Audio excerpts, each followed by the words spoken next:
Visakha steel ప్లాంట్కి నేను special ఆఫీసర్గా పనిచేశాను. ఏపీ గారు వైజాగ్ స్టీల్ ప్రస్తావించారు. ఇవాళ ప్రభుత్వంలో నడిచే విశాఖ స్టీల్ ప్లాంట్ ఇప్పటికీ ఇనుప ఖనిజ గనులు లేవు. సోషలిజం పేరిట విశాఖ స్టీల్ ప్లాంట్ సపోర్ట్ చేయలేదు. రాజ్యాధికారం అంతా కూడా వాళ్ళ చేతుల్లో ఉండాలి, అంతా వాళ్ళ చేతుల్లో పెట్టే పబ్లిక్ సెక్టర్ వాళ్ళ చేతుల్లో ఉండాలి, పన్నులు వాళ్ళకి పెంచాలి, వాళ్ళు తినేసినా కూడా మనకు పన్నులు చేయకపోయినా కూడా అంతా డబ్బు వాళ్ళ చేతుల్లో చేరాలి, అధికారంతో వాళ్ళ చేతుల్లో చేరాలి, వాడే శాసించాలి మన బతుకుని చెప్పంటే ఏంటి? రాజ్యం పరిమితంగా ఉండాలి, సమర్థంగా పనిచేయాలి, జాబ్ లేదు. 5,000 మిల్కా బజ్జీలు అమ్మాలి అన్న. ఆయిల్ లోనికి ఇస్తాను, మిర్చి, ఆనియన్, ప్యాస్ అన్నిటికీ పెడతామని ఆ ఇండస్ట్రీ మీటింగ్లో చెప్పాను. అయ్యా మీకు రాయితీ ఇవ్వడం వల్ల నా ఎకానమీ డెవలప్ కాదు, కానీ అల్టిమేట్గా బజ్జీలు తినేటోడు ఉంటే బజ్జీల డిమాండ్. కొంత ఉత్పత్తి చేయాలి, ఒక రంగంలో పెరగాలి, కొత్త టెక్నాలజీ తీసుకురావాలి, 10 మందికి అమ్మాలని చెప్పని ఆ పాపం ఉన్న దానికి, ఆ పుట్టి ఉన్న పాపానికి వాడిని చంపేస్తున్నాం. వాడు ఉపాధి ఇస్తుంటే వాడిని మనం పూజించాలి. ఈ దేశంలో ఉపాధి కల్పించిన వాడికంటే పుణ్యాత్మ మరొకటి లేదు. నువ్వు మంచి గడ్డదే పూర్తి నువ్వు ఇట్లా చేస్తే ఎవరు చూడడు. సో నువ్వెంతరా అంటే నువ్వెంతరా అని గల్లా పట్టుకున్నా అనుకో, ఏంటి జేపీ గారు వచ్చి ఏమనుకుంటున్నారా గ్యారెంటీగా 10 మిలియన్ మీకు డౌటే లేదు. దానికి తమ్ముడేలు పెట్టి నాగేశ్వర్ గల్లా పట్టిన జేపీ అని పెట్టండి, మీకు 10 మిలియన్ రాకపోతే అప్పుడు నన్ను అడగండి, 1 crore వ్యూస్ వస్తాయి. Hello and welcome. అందరికీ గణతంత్ర దినోత్సవ శుభాకాంక్షలు. రిపబ్లిక్ డే సందర్భంగా వివిధ కీలకమైన విషయాలపై వారి అభిప్రాయాలు తెలియజేయడానికి ఈరోజు మనతో 2 ప్రామినెంట్ పబ్లిక్ ఫిగర్స్ ఉన్నారు. సీనియర్ జర్నలిస్ట్ ప్రొఫెసర్ నాగేశ్వర్ గారు, వెల్కమ్ సార్. అలాగే లోక్సత్తా FDR వ్యవస్థాపకులు doctor Jayaprakash Narayan, welcome sir. నమస్తే సుమేధ. నమస్తే సార్. సార్, ఈరోజు మన డిస్కషన్ థీమ్ మనం మన కాన్స్టిట్యూషనల్ గోల్స్ని సాధించడానికి ఎంత దూరంలో ఉన్నాము అని విశ్లేషించడం. ఈ ఇంటర్వ్యూ ద్వారా మనం రాజ్యాంగాన్ని ప్రజల కోసం కొంచెం సింప్లిఫై చేయాలని అనుకుంటున్నాం. సార్, థీమ్లోకి వెళ్ళే ముందు ఫస్ట్ రిపబ్లిక్ అనే ఒక పదంకి స్పష్టత కావాలనిపిస్తోంది. చాలామంది చాలా కన్ఫ్యూజ్ అవుతూ ఉంటారు, రిపబ్లిక్ అంటే ఏంటి అని అర్థం కాదు. సార్, నాకు తెలిసి క్లారిటీ 2 విషయాల్లో అవసరం. ఫస్ట్ ఒకటి, ఇప్పుడు రాజ్యాంగం అమలైన రోజుని మనం రిపబ్లిక్ డేగా ప్రకటించుకొని సెలబ్రేట్ చేసుకుంటూ ఉంటే రాజ్యాంగానికి రిపబ్లిక్ అవ్వడానికి ఉన్న సంబంధం ఏంటి? రెండవది, మనం ప్రపంచవ్యాప్తంగా చూస్తే మనకి అన్ని రకాల రిపబ్లిక్స్ కనిపిస్తూ ఉంటాయి, డెమోక్రాటిక్ అండ్ అన్డెమోక్రాటిక్. ఇప్పుడు US, ఇండియా, జర్మనీ ఎలా రిపబ్లిక్సో, చైనా, రష్యా అవి కూడా రిపబ్లిక్స్. సో సార్, మొదటిగా మీతో మొదలు పెడితే సార్, ఇప్పుడు ఈ 3 కాన్సెప్ట్స్ రాజ్యాంగం, డెమోక్రసీ, రిపబ్లిక్, వీటి మధ్యలో ఉన్న సంబంధాన్ని సింపుల్గా బ్రీఫ్గా ఎక్స్ప్లెయిన్ చేయాలంటే ఎలా చేస్తారు? అంటే నిర్వచనాల కన్నా మనకు కావాల్సింది దాని ఇతివృత్తం ఏంటి, భావం ఏంటి, టెక్నికాలిటీస్, సాంకేతికపరమైన అర్థాల కన్నా కూడా ప్రధానమైనది ఏంటంటే ఒక రాజ్యాంగబద్ధమైన పాలన, రాజ్యాంగం ఆధారంగా ప్రజా జీవితాన్ని నిర్వహించడం, రాజ్యాంగం ఆధారంగా వ్యవస్థను పనిచేయడం. అందువల్లనే రాజ్యాంగం అమల్లోకి వచ్చిన రోజును మనం గణతంత్ర దినోత్సవంగా, అంటే సర్వస్వతంత్ర ప్రజాతంత్ర గణతంత్ర దినోత్సవంగా మన దేశ ప్రజలు మన దేశాన్ని పాలించుకునేటువంటి ఒకరోజు. అందుకే భారతదేశానికి రాజ్యాంగం ఓ రాజు ఇవ్వలేదు, ఓ ఎక్కడి నుంచో ఒక అతీత శక్తులు ఇవ్వలేదు. భారత రాజ్యాంగం ఎవరి దయతో రాలేదు. భారత రాజ్యాంగం భారత ప్రజలు తమకు తాముగా ఇచ్చుకున్నటువంటి ఒక వ్యవస్థ. అందుకే వి ద పీపుల్ అని మన రాజ్యాంగం మొదలు కావడంలో ఉన్న నిగూఢమైన అర్థం అది. అంటే ప్రజలు తమకు తాము పాలించుకున్న రోజు, తమకు తాము పాలించుకోవటానికి తాము ఎన్నుకున్నటువంటి వ్యవస్థను ఏర్పరచుకున్న రోజు, తమకు తాము పాలించుకోవటానికి కొన్ని నియమ నిబంధనని రాజ్యాంగ రూపంలో నిర్వచించుకున్న రోజు ఇది. సార్, మీరేమంటారు సార్? నాగేష్ గారు చెప్పినట్టుగా పెళ్ళి నల్లదా తెల్లదా ముఖ్యం కాదు, పేరేంట. ఉదాహరణకి బ్రిటన్ రిపబ్లిక్ కాదు, ఎందుకంటే రాచరికం ఎప్పుడైతే ఉందో లాంఛనప్రాయంగా అయినా సరే దేశాధినేత వంశపారపనికి వచ్చినప్పుడు రిపబ్లిక్ కాదు, కానీ డెమోక్రసీ. లిఖిత రాజ్యాంగం లేకపోయినా కూడా కొన్ని రాజ్యాంగ విలువలు, కొన్ని సాంప్రదాయాలు కొనసాగుతున్నాయి. అలాగే చైనా రిపబ్లిక్, కానీ డెమోక్రసీ కాదు. కాబట్టి రిపబ్లిక్ అనే పదానికి చాలా పరిమితమైన అర్థం. అంటే రాజ్యాధికారం లేక రాజ్యాధినేత వంశపారంపర్యంగా రాకుండా ఉంటే రిపబ్లిక్ అయిపోతుంది. కానీ అది చాలు. దాంతోపాటు మనకి నాగేశ్వర గారు చెప్పినట్టుగా స్వపరిపాలన, మనం పరిపాలించుకోవాలి, ప్రజాస్వామ్య పాలన, రాజ్యాంగబద్ధ పాలన, చట్టబద్ధ పాలన, ఇవన్నీ ఉంటే మనం దాన్ని ఒక ప్రజాస్వామ్య రిపబ్లిక్గా భావించవచ్చు. అంటే రిపబ్లిక్ అనే పదానికి అర్థాన్ని చూడడం కంటే ఒక రాజ్యాంగబద్ధ పాలనలో ఈ అంశాలు ఇమిడి ఉన్నాయి, దాన్ని ఎలా సాధించాలి, ఆ రకంగా ఆలోచిస్తే బహుశా ఫలితం. సార్, డాక్టర్ బిఆర్ అంబేద్కర్ ఆనాడు కాన్స్టిట్యూయెంట్ అసెంబ్లీలో అన్నారు, constitutional morality is not a natural sentiment, it has to be cultivated, we must realise that our people have yet to learn it. Sir, ఇప్పుడు ఒక కాన్స్టిట్యూషనల్ రిపబ్లిక్గా మనము 75వ సంవత్సరంలోకి అడుగు పెట్టబోతున్నాం. డాక్టర్ బిఆర్ అంబేద్కర్ గారు అన్నట్టు మనం రాజ్యాంగ స్ఫూర్తితో వ్యవహరించడం ఎంతవరకు నేర్చుకున్నాము అనే ప్రశ్నపై మీ అభిప్రాయాలు తెలుసుకోవాలనుకుంటున్నాం. ఒక్కొక్క అంశాన్ని మనం సపరేట్గా పరిశీలిద్దాము. అలాగే ఇంటర్వ్యూ చివరిలో కూడా కొన్ని ఎస్ ఆర్ నో క్వశ్చన్స్, అలాగే ఆడియన్స్ క్వశ్చన్స్ కూడా తీసుకుంటున్నాం. సార్, మొదటి అంశం రిలీజియన్ అండ్ సెక్యులరిజం. మన రాజ్యాంగంలో బహుశా అన్నిటికన్నా ఎక్కువ చర్చనీయాంశమైంది సెక్యులరిజం, దట్ ఫీచర్. ఇప్పుడు అయోధ్యలో జరుగుతున్న ప్రాణ ప్రతిష్ఠ నేపథ్యంలో కూడా అది ఆ అంశం మళ్ళీ ముందుకొచ్చింది చర్చలోకి. సార్, ఈ వివాదం ఎటువంటి పరిష్కారం లేకుండా కొనసాగుతుంది అనిపిస్తుంది. రీసెంట్గా హిజాబ్ బ్యాన్ ఇష్యూ కానివ్వండి, లేదా యూనిఫామ్ సివిల్ కోడ్ కానివ్వండి, సెక్యులరిజం అంటే ఏంటి అనే ఒక స్పష్టత లేదు. సార్, మీ అభిప్రాయంలో సెక్యులరిజం అంటే ఏంటి? మనం ఆ స్టాండర్డ్స్ రీచ్ అవుతున్నామా? స్పష్టత ఎవరికి లేదు అన్న ప్రశ్న వస్తుంది. స్పష్టత రాజ్యాంగంలో ఉంది, సుప్రీంకోర్టు తీర్పుల్లో ఉంది, భారతదేశ రాజనీతి శాస్త్రంలో ఉంది. స్పష్టత లేకపోవడం కాదు, స్పష్టత ఉండి కూడా మేము గుర్తించదలుచుకున్నప్పుడు ఇప్పుడు సమస్య వస్తుంది. భారతదేశ లౌకిక తత్వం ఏంటంటే మతాతీత రాజ్యం, మతాతీత సమాజాన్ని కాదు. చాలామందికి ఒక తప్పుడు అభిప్రాయం ఉంటుంది, సెక్యులరిజం ఇస్ యాంటీ రిలీజన్ అని. కాదది. రిలీజన్ ఏదో అంతం చేయాలనే సెక్యులరిజం విధానం కాదు. రిలీజన్ను పైన ఫైట్ చేయడం కూడా సెక్యులర్ విధానం కాదు. రాజ్యానికి మతానికి సంబంధం ఉండకూడదు. ఎందుకు ఉండకూడదు అంటే ప్రజా జీవితాన్ని రాజ్యాంగం శాసించాలి. వ్యక్తిగత జీవితంలో మతం ఆచరించవచ్చు, ఆచరించకపోవచ్చు, ఏ మతాన్నైనా ఆచరించవచ్చు. అందువల్ల వ్యక్తిగత జీవితాన్ని శాసించేది మతం అయితే, ధర్మం అయితే, రాజ్యాంగము, రాజ్యాంగ ధర్మం మాత్రమే ప్రజా జీవితాన్ని శాసించాలి. ఇది వాస్తవంగా రియాలిటీలో కూడా మనం అదే చేస్తాం. ఇప్పుడు ఏ మతాన్ని ఆచరించేవాడైనా, ఏ మతం డాక్టర్ దగ్గరికైనా పోతాం కదా. నా మతానికి గుండెపోటు వస్తే ఈ ఏరియాలో నా మతానికి చెందిన ఉద్యోగ నిపుణుడు ఎవరున్నారని చూసుకొని వెళ్తామా? సో అందువల్ల ప్రజా జీవితంలో ఇప్పుడు cricket team, Indian cricket team represent చేయాలి. సెలక్షన్స్లో మతం చూస్తామా? ఎవరు బాగా క్రికెట్ ఆడితే వాళ్ళని చూస్తాం కదా. సో అందువల్ల నేను ఒక ఉపాధ్యాయుని, నేను వెళ్ళి నా మతాన్ని నేను క్లాస్లో బోధించను. నేను బోధించేది రాజ్యాంగాన్ని బోధిస్తాను. ఒక జడ్జి ఉంటాడు, రాజ్యాంగం ఆధారంగా తీర్పు చెప్తాడు, తన మత గ్రంథాల ఆధారంగా తీర్పు చెప్పడు. అందువల్ల వ్యక్తిగత జీవితాన్ని, ప్రజా జీవితాన్ని స్పష్టమైన విభజన రేఖ గీసి రాజ్య వ్యవస్థను మతము శాసించకూడదు. రాజ్య వ్యవస్థ మతాతీతంగా ఉండాలి. ఎందుకంటే జస్టిస్ చిన్నపరెడ్డి సుప్రీంకోర్టు తీర్పులో ఒక దగ్గర అంటాడు, వాస్తవంగా మన దేశ రాజ్యాంగానికి భాష్యం చెప్పిన న్యాయ వ్యవస్థ ఒక పర్మిసివ్ యాటిట్యూడ్ టువర్డ్స్ రిలీజన్ తీసుకుంది. ఎందుకు తీసుకుంది అంటే India is a deeply religious society. అందువల్ల ఏ సిద్ధాంతమైనా, అది సెక్యులరిజం కానీ, డెమోక్రసీ కానీ, మనం ఏ సిద్ధాంతమైనా ఆ దేశ సామాజిక స్థితిగతులకు, ఆర్థిక రాజకీయ స్థితిగతులకు అన్వయించుకోవాలి. ఎందుకంటే ఒక దేశంలో అమలైన నిర్వచనం ఒక దేశంలో ఉండకపోవచ్చు.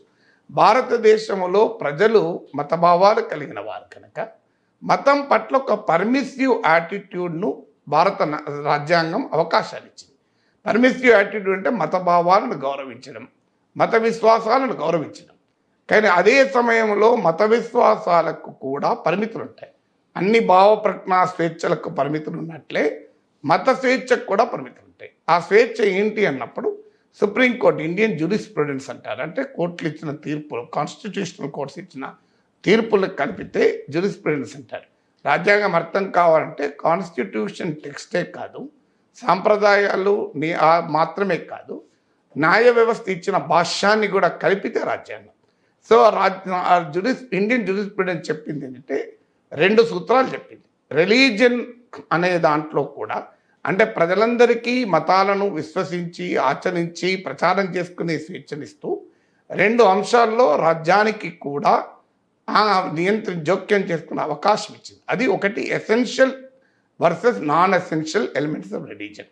అంటే మతానికి సంబంధించిన మౌలికమైన అంశాలపైన రాజ్యం జోక్యం చేసుకోకూడదు. ఇప్పుడు వినాయక చవితి రోజు కాదు, నవమి రోజు జరుపుకోండి, చవితి రోజు వేరే పనున్నది, ఎలక్షన్స్ ఉన్నాయి అని ప్రభుత్వం చెప్తే అది రాజ్యాంగం అంగీకరించదు. ఎందుకంటే వినాయకుడు చవితి రోజు పుట్టాడు కనుక వినాయక చవితి రోజే జరుపుకుంటారు. నీ ఇష్టం వచ్చినట్టు ప్రభుత్వ అవసరం కొరకు నవమి రోజు జరుపుకోమంటే జరపరు. కానీ వినాయక విగ్రహం ఏ సైజులో ఉండాలి, అది ఎక్కడ మీకు మతంలో లేదు, ఏ సైజులోనైనా పూజించవచ్చు. అందువల్ల అక్కడ ప్రజా అవసరాల కొరకు ఒకవేళ ఎత్తును నియంత్రించే నిర్ణయం ప్రభుత్వం తీసుకుంటే అది రాజ్యాంగం అంగీకరిస్తుంది. రెండవది public interest, primacy of public interest. అంటే ఒక morality, human rights, decency, civil నాగరికత, ఇలాంటి అంశాలన్నీ కూడా ప్రైమసీ ఆఫ్ పబ్లిక్ ఇంట్రెస్ట్. నేను రోడ్డు పైన గుడో మసీదో కట్టుకుంటాను, నాకు స్వేచ్ఛ ఉంది అంటే అది రాజ్యాంగం అంగీకరించింది. సుప్రీంకోర్టు తీర్పులో పేర్కొంది, God will never want to obstruct the path అని. రోడ్డును అడ్డుకోవాలని ఏ భగవంతుడు కోరుకోడు అని. అందువల్ల పబ్లిక్ ఇంట్రెస్ట్ యొక్క ప్రైమసీ. సో ఈ 2 అంశాలు మాత్రమే రాజ్యం జోక్యం చేసుకోవచ్చు. అది కూడా చాలా జాగ్రత్తగా చేసుకోవాలి అని చెప్పింది. ఎందుకంటే మతం అనేది ప్రజల విశ్వాసాలు, భావాలతో కూడింది కనుక మతపరమైన స్వేచ్ఛనిస్తూ ఆ స్వేచ్ఛకు పరిమితమైన ఆంక్షలు పెట్టే అధికారాన్ని రాజ్యానికి ఇస్తూ రాజ్యం మతానికి దూరంగా ఉండాలి, మతాతీతంగా రాజ్య వ్యవస్థ ఉండాలని చెప్పడం సెక్యులరిజం. ఇంతకన్నా స్పష్టత ఏమున్నది? ఇంత స్పష్టత ఒక సామాజిక శాస్త్ర విద్యార్థి 10వ తరగతి విద్యార్థి కూడా తెలుసు. తెలియని ఆచరించదలుచుకుంది మన రాజకీయ నాయకులు. వాళ్ళు కన్ఫ్యూజ్ అవుతలేరు, వాళ్ళు కన్ఫ్యూజ్ జనాన్ని చేయిస్తున్నారు. అందువల్ల స్పష్టత క్లియర్గా ఉంది. సెక్యులరిజం అంటే ఏంటని భారతదేశ రాజ్యాంగం చదివిన అర్థమవుతుంది. అందుకే చాలా స్పష్టంగా అంబేద్కర్ అంటాడు, bhakti in religion is a root to salvation, bhakti in politics is root to dictatorship అంటాడు. అంటే మతంలో భక్తి విముక్తికి, మోక్షానికి కారణమైతే రాజకీయాల్లో భక్తి నిరంకుశత్వానికి కారణమవుతుంది. అందువల్ల constitution is not just a document that should govern institutions of governance, it should govern your and my life also. రాజ్యాంగం ఏం చెప్తుంది? సమానత్వం అని చెప్తుంది. భార్యాభర్తల మధ్య, స్త్రీ పురుషుల మధ్య ఒక సమాన మానవ సంబంధాలు కూడా రాజ్యాంగం చెప్పిన విలువే. అందువల్ల రాజ్యాంగము అనేది మన జీవితాలకు అన్వయించుకొని ఇంటర్నలైజ్ చేసుకున్నప్పుడు నిజంగా మనం చాలా నాగరిక సమాజంగా అభివృద్ధి కాగలం. అందువల్ల సెక్యులరిజం కాకుండా మతం, రాజ్యము మిళితమైన సమాజాలేవి బాగుపడలేదు. మీకు ఉదాహరణ సింగపూర్, జపాన్, సౌత్ కొరియా ఒక ఉదాహరణ, శ్రీలంక, ఇరాన్, పాకిస్తాన్ ఇంకో ఉదాహరణ. ఈ 2 సెట్స్ ఆఫ్ కంట్రీస్ని మీరు కంపేర్ చేయండి. జపాన్, సింగపూర్, సౌత్ కొరియాల మతం లేదా, కానీ వాళ్ళు మతాన్ని, ప్రజా జీవితాన్ని, మతాన్ని, రాజ్యాన్ని విడగొట్టి చూశారు. అవి డెవలప్ అయ్యాయి, ఇవాళ ఏషియన్ టైగర్స్ అయ్యాయి. శ్రీలంక ఒకప్పుడు గొప్ప మానవాభివృద్ధి కొలబద్దలున్న సమాజం, ఇవాళ ఏ రకంగా తయారైంది? అందువల్ల అక్కడ మతము, ఎథనిసిటీ డామినేట్ చేసింది, ఇవాళ అప్పులపాలైంది, ఈ స్థాయికి దిగజారింది. ఇరాన్ ఒకప్పుడు బ్రహ్మాండంగా జ్ఞానము, విజ్ఞానము, ఆ యూఫ్రటిస్, టిగ్రస్ నదీ తీరాన వెలిసిన ప్రాంతం అది. ఇవాళ మౌఢ్యము, మూర్ఖత్వం ఉంది. మీరు ఇంతకుముందు ప్రస్తావించిన ఇజబ్, ఇలాంటి వాళ్ళ కొరకు కూడా పోరాటాలు చెప్పాల్సి వస్తుంది. అందువల్ల పాకిస్తాన్ ఏ రకంగా మనం చూస్తున్నాం. అందువల్ల మతము, రాజ్యము కలిస్తే మతము విధ్వంసమవుతుంది, రాజ్యము విధ్వంసమవుతుంది. సార్ అలా అయితే ఇప్పుడు మన దేశంలో అలా వెళ్ళే ఆ ప్రమాదం ఉందంటున్నారా? ప్రమాదం కనబడుతుంది కదా, ఇంకెక్కడ. ఇలా ప్రమాదము రాజ్యాన్ని, మతాన్ని మిళితం చేస్తున్నాం కదా. రాజ్యాన్ని, మతాన్ని మిళితం చేసి మెజారిటీ మతవాదము, మైనారిటీ బుజ్జగింపు అన్ని రకాలుగా జరుగుతున్నాయి కదా సమాజంలో. అందువల్ల మతం, ఆ మాటకొస్తే భారతదేశంలో మెజారిటీ మతమైన హిందూ మతం ఏం చెప్తుంది చాలామంది తెలియదు. హిందూ మతమే అనేక లౌకిక విలువలు చెప్తోంది. ఉపనిషత్తులు చెప్తారు మంచి ఆలోచనలు అన్ని వైపుల నుంచి రానివ్వండి అని. భగవద్గీతలో 21వ శ్లోకం 7వ అధ్యాయంలో శ్రీకృష్ణ పరమాత్మ అర్జునుడికి చెప్తాడు, ఎవరు ఏ ఏ దేవతల యందు భక్తి శ్రద్ధలతో పూజిస్తారో వారికి ఆయా దేవతల యందు విశ్వాసాన్ని నేనే కల్పిస్తాను అర్జున అంటాడు. ఇది భగవద్గీత చెప్పింది. ఉపనిషత్తులు ఇంకో మాట కూడా చెప్తుంది, ఆకాశమే నీ చర్మంగా భావించిన రోజు మానవుడు ఇక విశ్వమంతా ఒకటే కదా అని చెప్తాడు. ఇది అసలు దైవానికి ధర్మానికి ఘర్షణ ఏర్పడితే ధర్మమే నిలబడుతుంది. దైవము కూడా ధర్మము తప్పితే శిక్షారుడే అని హిందూ మతం చెప్తుంది. అందువల్ల రాజ్యాంగానికి మతానికి ఘర్షణ వస్తే రాజ్యాంగమే నిలబడాలి, అది మతం నిలబడకూడదు ఎప్పుడు కూడా. ఎందుకంటే రాజ్యాంగం అనేది అందరికీ శాసనం, మతం అనేది ఆయా మతాన్ని విశ్వసించే వారికే శాసనం. సార్ మీరేమంటారు సార్, మనం ఒక సెక్యులర్ దేశం అని చెప్పుకోవచ్చా? ఖచ్చితంగా, దానిలో నాకు సందేహం ఏం లేదు. ఇప్పుడు ప్రతి సమాజంలో కూడా రాజ్యాంగ విలువలకి చరిత్ర, సాంప్రదాయాలు, సంస్కృతికి మధ్య కొంత సంఘర్షణ అనివార్యం. ఎందుకంటే ప్రజాస్వామ్యం కానీ లేకపోతే సెక్యులరిజం కానీ మరొకటి కానీ ఇది ఒక క్షణంలో వచ్చేది కాదు, ఒక ఈవెంట్ కాదు, ఇది ఒక ప్రాసెస్. ఇందాక నాగేశ్వర అన్నట్టుగా నిజంగా హిందూ మతం మతం కాదు, మతం అంటున్నాం.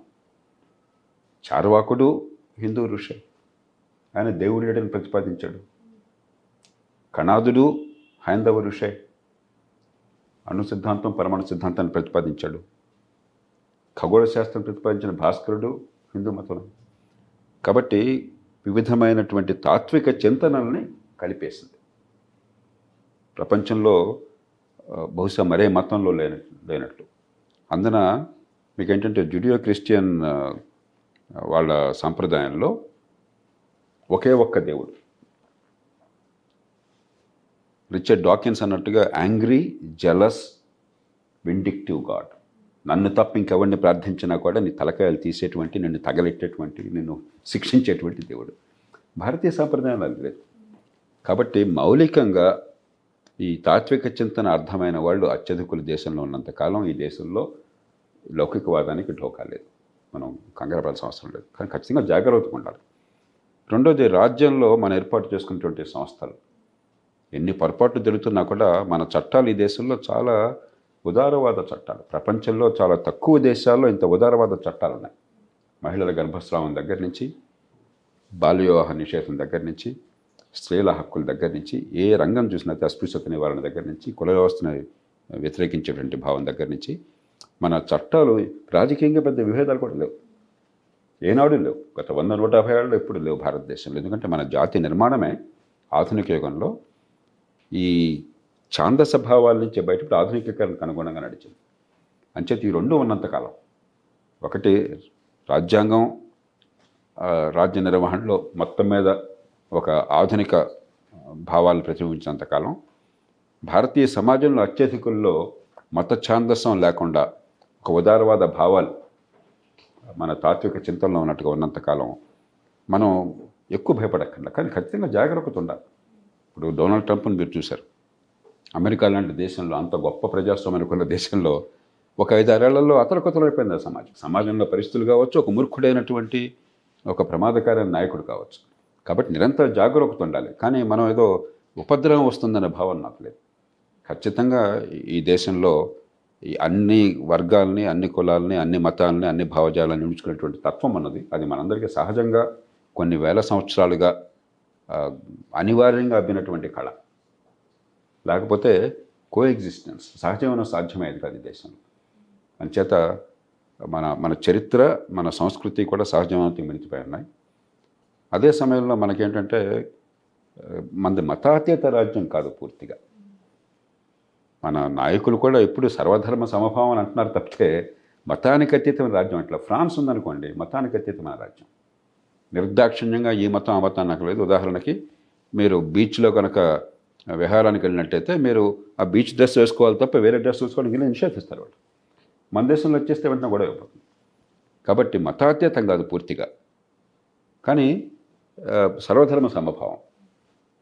అలాగే రాజ్యం ఇంకొక చోట జోక్యం చేసుకోవాలి. ఇందాక నాగేశ్వర్ చెప్పిన 2 అంశాలే కాకుండా, ఒకటి మందిహితము, రెండు ఎసెన్షియల్ ఎలిమెంట్స్ ఆఫ్ రిలీజన్. మానవ హక్కుల ఉల్లంఘన ప్రతి మతంలో కూడా అనాదిగా జరుగుతూ వచ్చింది. దాదాపు ప్రతి మతం మహిళలను అణిచివేసింది. దాదాపు ప్రతి మతం ఏదో రకంగా కొంత అంతరాలు సృష్టించింది, సమాజంలో అంతరాలు సృష్టించి దాన్ని ఆ అంతరాలని ప్రోత్సహించింది, దాన్ని సమర్థించింది. కుల వ్యవస్థ కావచ్చు, భారతీయ సాంప్రదాయంలో మహిళల విషయంలో మనకు తెలుసు, సతీ సాగమన దగ్గర నుంచి బాల్య వివాహం, వితంతు వివాహం లేకుండా చేయడం, వితంతువుల్ని బానిసల్లా చూడడం, ఇవన్నీ మన సాంప్రదాయం. అలాగే ఇతర దేశాల్లో ఇతర సాంప్రదాయాల్లో ఉన్నాయి. ఇవి మందిహితానికి ప్రత్యేకంగా అవరోధం కాకపోవచ్చు, కానీ ఖచ్చితంగా ఆధునిక యుగంలో మనం కోరే రాజ్యాంగంలోకి వ్యతిరేకం. అంచేత రాజ్యం ఖచ్చితంగా అక్కడ పాత్ర తీసుకోవాలి. మన దేశంలో ఆ పాత్ర తీసుకుంటూ ఉన్నది. స్వతంత్రం వచ్చే ముందు రాజా రామ్మోహన్ రాయ్ కానీ, లేకపోతే ఈశ్వర్ విద్యాసాగర్ కానీ, మన తెలుగునాటికే చెందినటువంటి వీరేశలింగం పంతులు కానీ, మిగతా వాళ్ళు కానీ, మహాత్మా గాంధీ కానీ, సరే అంబేద్కర్ సంగతి చెప్పనక్కర్లేదు, వీళ్ళందరి పోరాటం ఈ మతం పేరుతోనో సాంప్రదాయం పేరుతోనో జరుగుతున్నట్టు వ్యక్తిగత అన్యాయాన్ని వ్యతిరేకించడం. కాబట్టి అక్కడ ఆ విషయం ఇందాక నేను చెప్పినట్టుగా ఉదారమైనటువంటి చట్టాలు మన దేశంలో ఆ విషయంలో ఉన్నాయి. పార్టీల్లో ఎన్ని రకాల విభేదాలు ఉన్నా కూడా ఇలాంటి అంశాల మీద ఏకాభిప్రాయం మన దేశంలో ఉన్నంత ఎక్కువగా ప్రపంచంలో పెద్ద దేశాల్లో మరి ఎక్కడ లేదు. అందుకే మనం అనవసరంగా రాద్ధాంతం చేయం. 1971లో మన దేశంలో గర్భస్రావం గురించి చట్టం వచ్చింది, మెడికల్ టెర్మినేషన్ ఆఫ్ ప్రెగ్నెన్సీ చట్టం. ఎంత అలవోకగా తీసుకొచ్చాం, చాలామంది తెలియకపోవచ్చు ఎంత సమర్థంగా దాన్ని వినియోగించగలుగుతున్నాం. ఇవాళ ఏ తల్లైనా సరే ఆ బిడ్డ పుట్టుక వల్ల మానసికంగా కానీ శారీరకంగా కానీ ఇబ్బంది కలుగుతుంది, నాకు వద్దు అనుకుంటే ఏ రకమైన ఇబ్బంది లేకుండా ఇవాళ చాలా సురక్షితంగా గర్భస్రావం ఇచ్చే అవకాశం ఉంది. మరి ఇవాళ బాగా డబ్బున్న దేశాలు కూడా, నాగరికత ఉన్న దేశాల్లో కూడా దాని గురించి బోడంత రాద్ధాంతం, రెఫరెండంలు, రాజకీయ చర్చలు, ఎన్నికల్లో మన బోడంత పోలరైజేషన్ వెళ్తుంది. కాబట్టి మన సమాజంలో అపారమైన అంతర్గత బలం అన్నది, దాన్ని మనం కాపాడుకున్నంతకాలం మనకు భయం అక్కర్లేదు. సార్, రెండో అంశం ఎకనామిక్ ఫ్రీడమ్ ఇంకా ప్రభుత్వం పాత్ర. సార్, ఇప్పుడు ప్రపంచవ్యాప్తంగా ఇప్పుడు భారతదేశంకున్న ఆర్థిక అవకాశాల గురించి చర్చ జరుగుతుంది. మేజర్ ఎకానమీస్తో పోల్చుకుంటే అన్నిటికన్నా వేగంగా పెరుగుతున్న ఆర్థిక వ్యవస్థ మనది. సార్, రాజ్యాంగానికి వస్తే ఒకవైపు రాజ్యాంగం పౌరులకి ఎకనామిక్ ఫ్రీడమ్ ఇస్తూనే గవర్నమెంట్ పాలసీస్ కూడా ఒక డైరెక్షన్ ఇస్తుంది. అంటే ఇప్పుడు సంపదని కొంతమందిలోనే కేంద్రీకరణ కాకుండా రీసోర్సెస్ అందరికీ డిస్ట్రిబ్యూట్ అవ్వాలి అని డైరెక్షన్స్ కూడా ఉన్నాయి. సార్, అవి ఉన్నప్పటికీ ఎకనామిక్ ఇన్ఈక్వాలిటీ పెరుగుతుందనే వాదన కూడా పెరుగుతుంది. The rich are getting richer and the poor are getting poorer అని. ఈ నేపథ్యంలో ప్రభుత్వం పాత్ర ఏంటి సార్? సంక్షేమం ప్రభుత్వ రంగ సంస్థలు నడపడమా, లేదా ఫ్రీ మార్కెట్స్ని ప్రోత్సహించడమా? మీరేమనుకుంటున్నారు? అంటే భారతదేశంలో రాజ్యాంగము ఇప్పుడు కా చర్చ.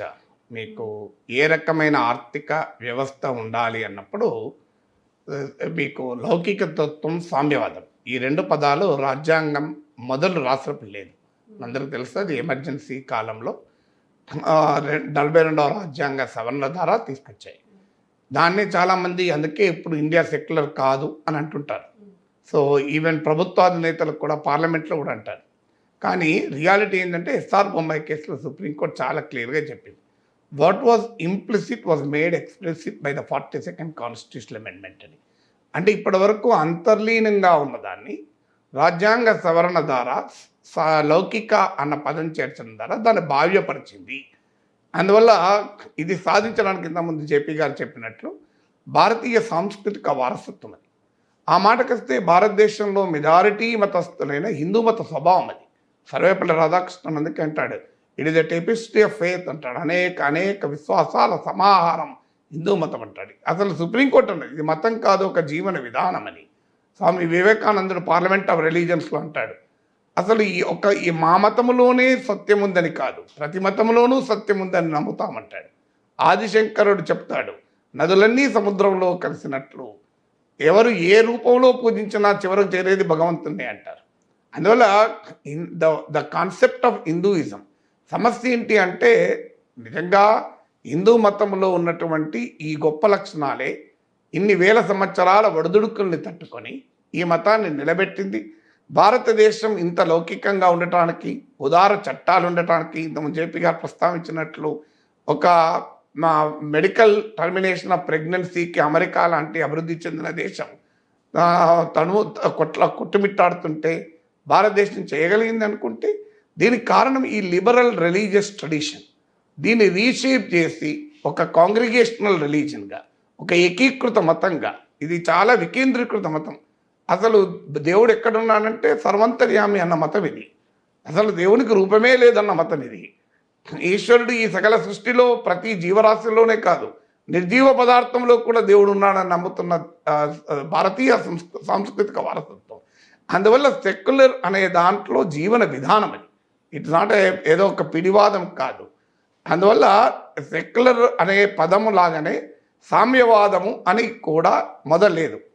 అది చేర్చాలి అని చర్చించినప్పుడు అంబేద్కర్ ఒక మాట అంటాడు, సెక్యులర్ విషయంలో ఇట్ ఈస్ సూపర్ఫ్లూయస్ అంటాడు. అది ఇండియా ఈజ్ ఆల్రెడీ సెక్యులర్, దీన్ని మళ్ళీ చెప్పడం ఎందుకు అంటాడు. కానీ సామ్యవాదం వచ్చినప్పుడు భారతదేశం భవిష్యత్తులో ఏ ప్రణాళికాబద్ధమైన ఆర్థిక విధానాన్ని ఎంచుకుంటుంది అన్నది అప్పుడు ప్రజలకు వదిలేయాలి తప్ప నువ్వు నిర్ణయించకూడదు అంటారు.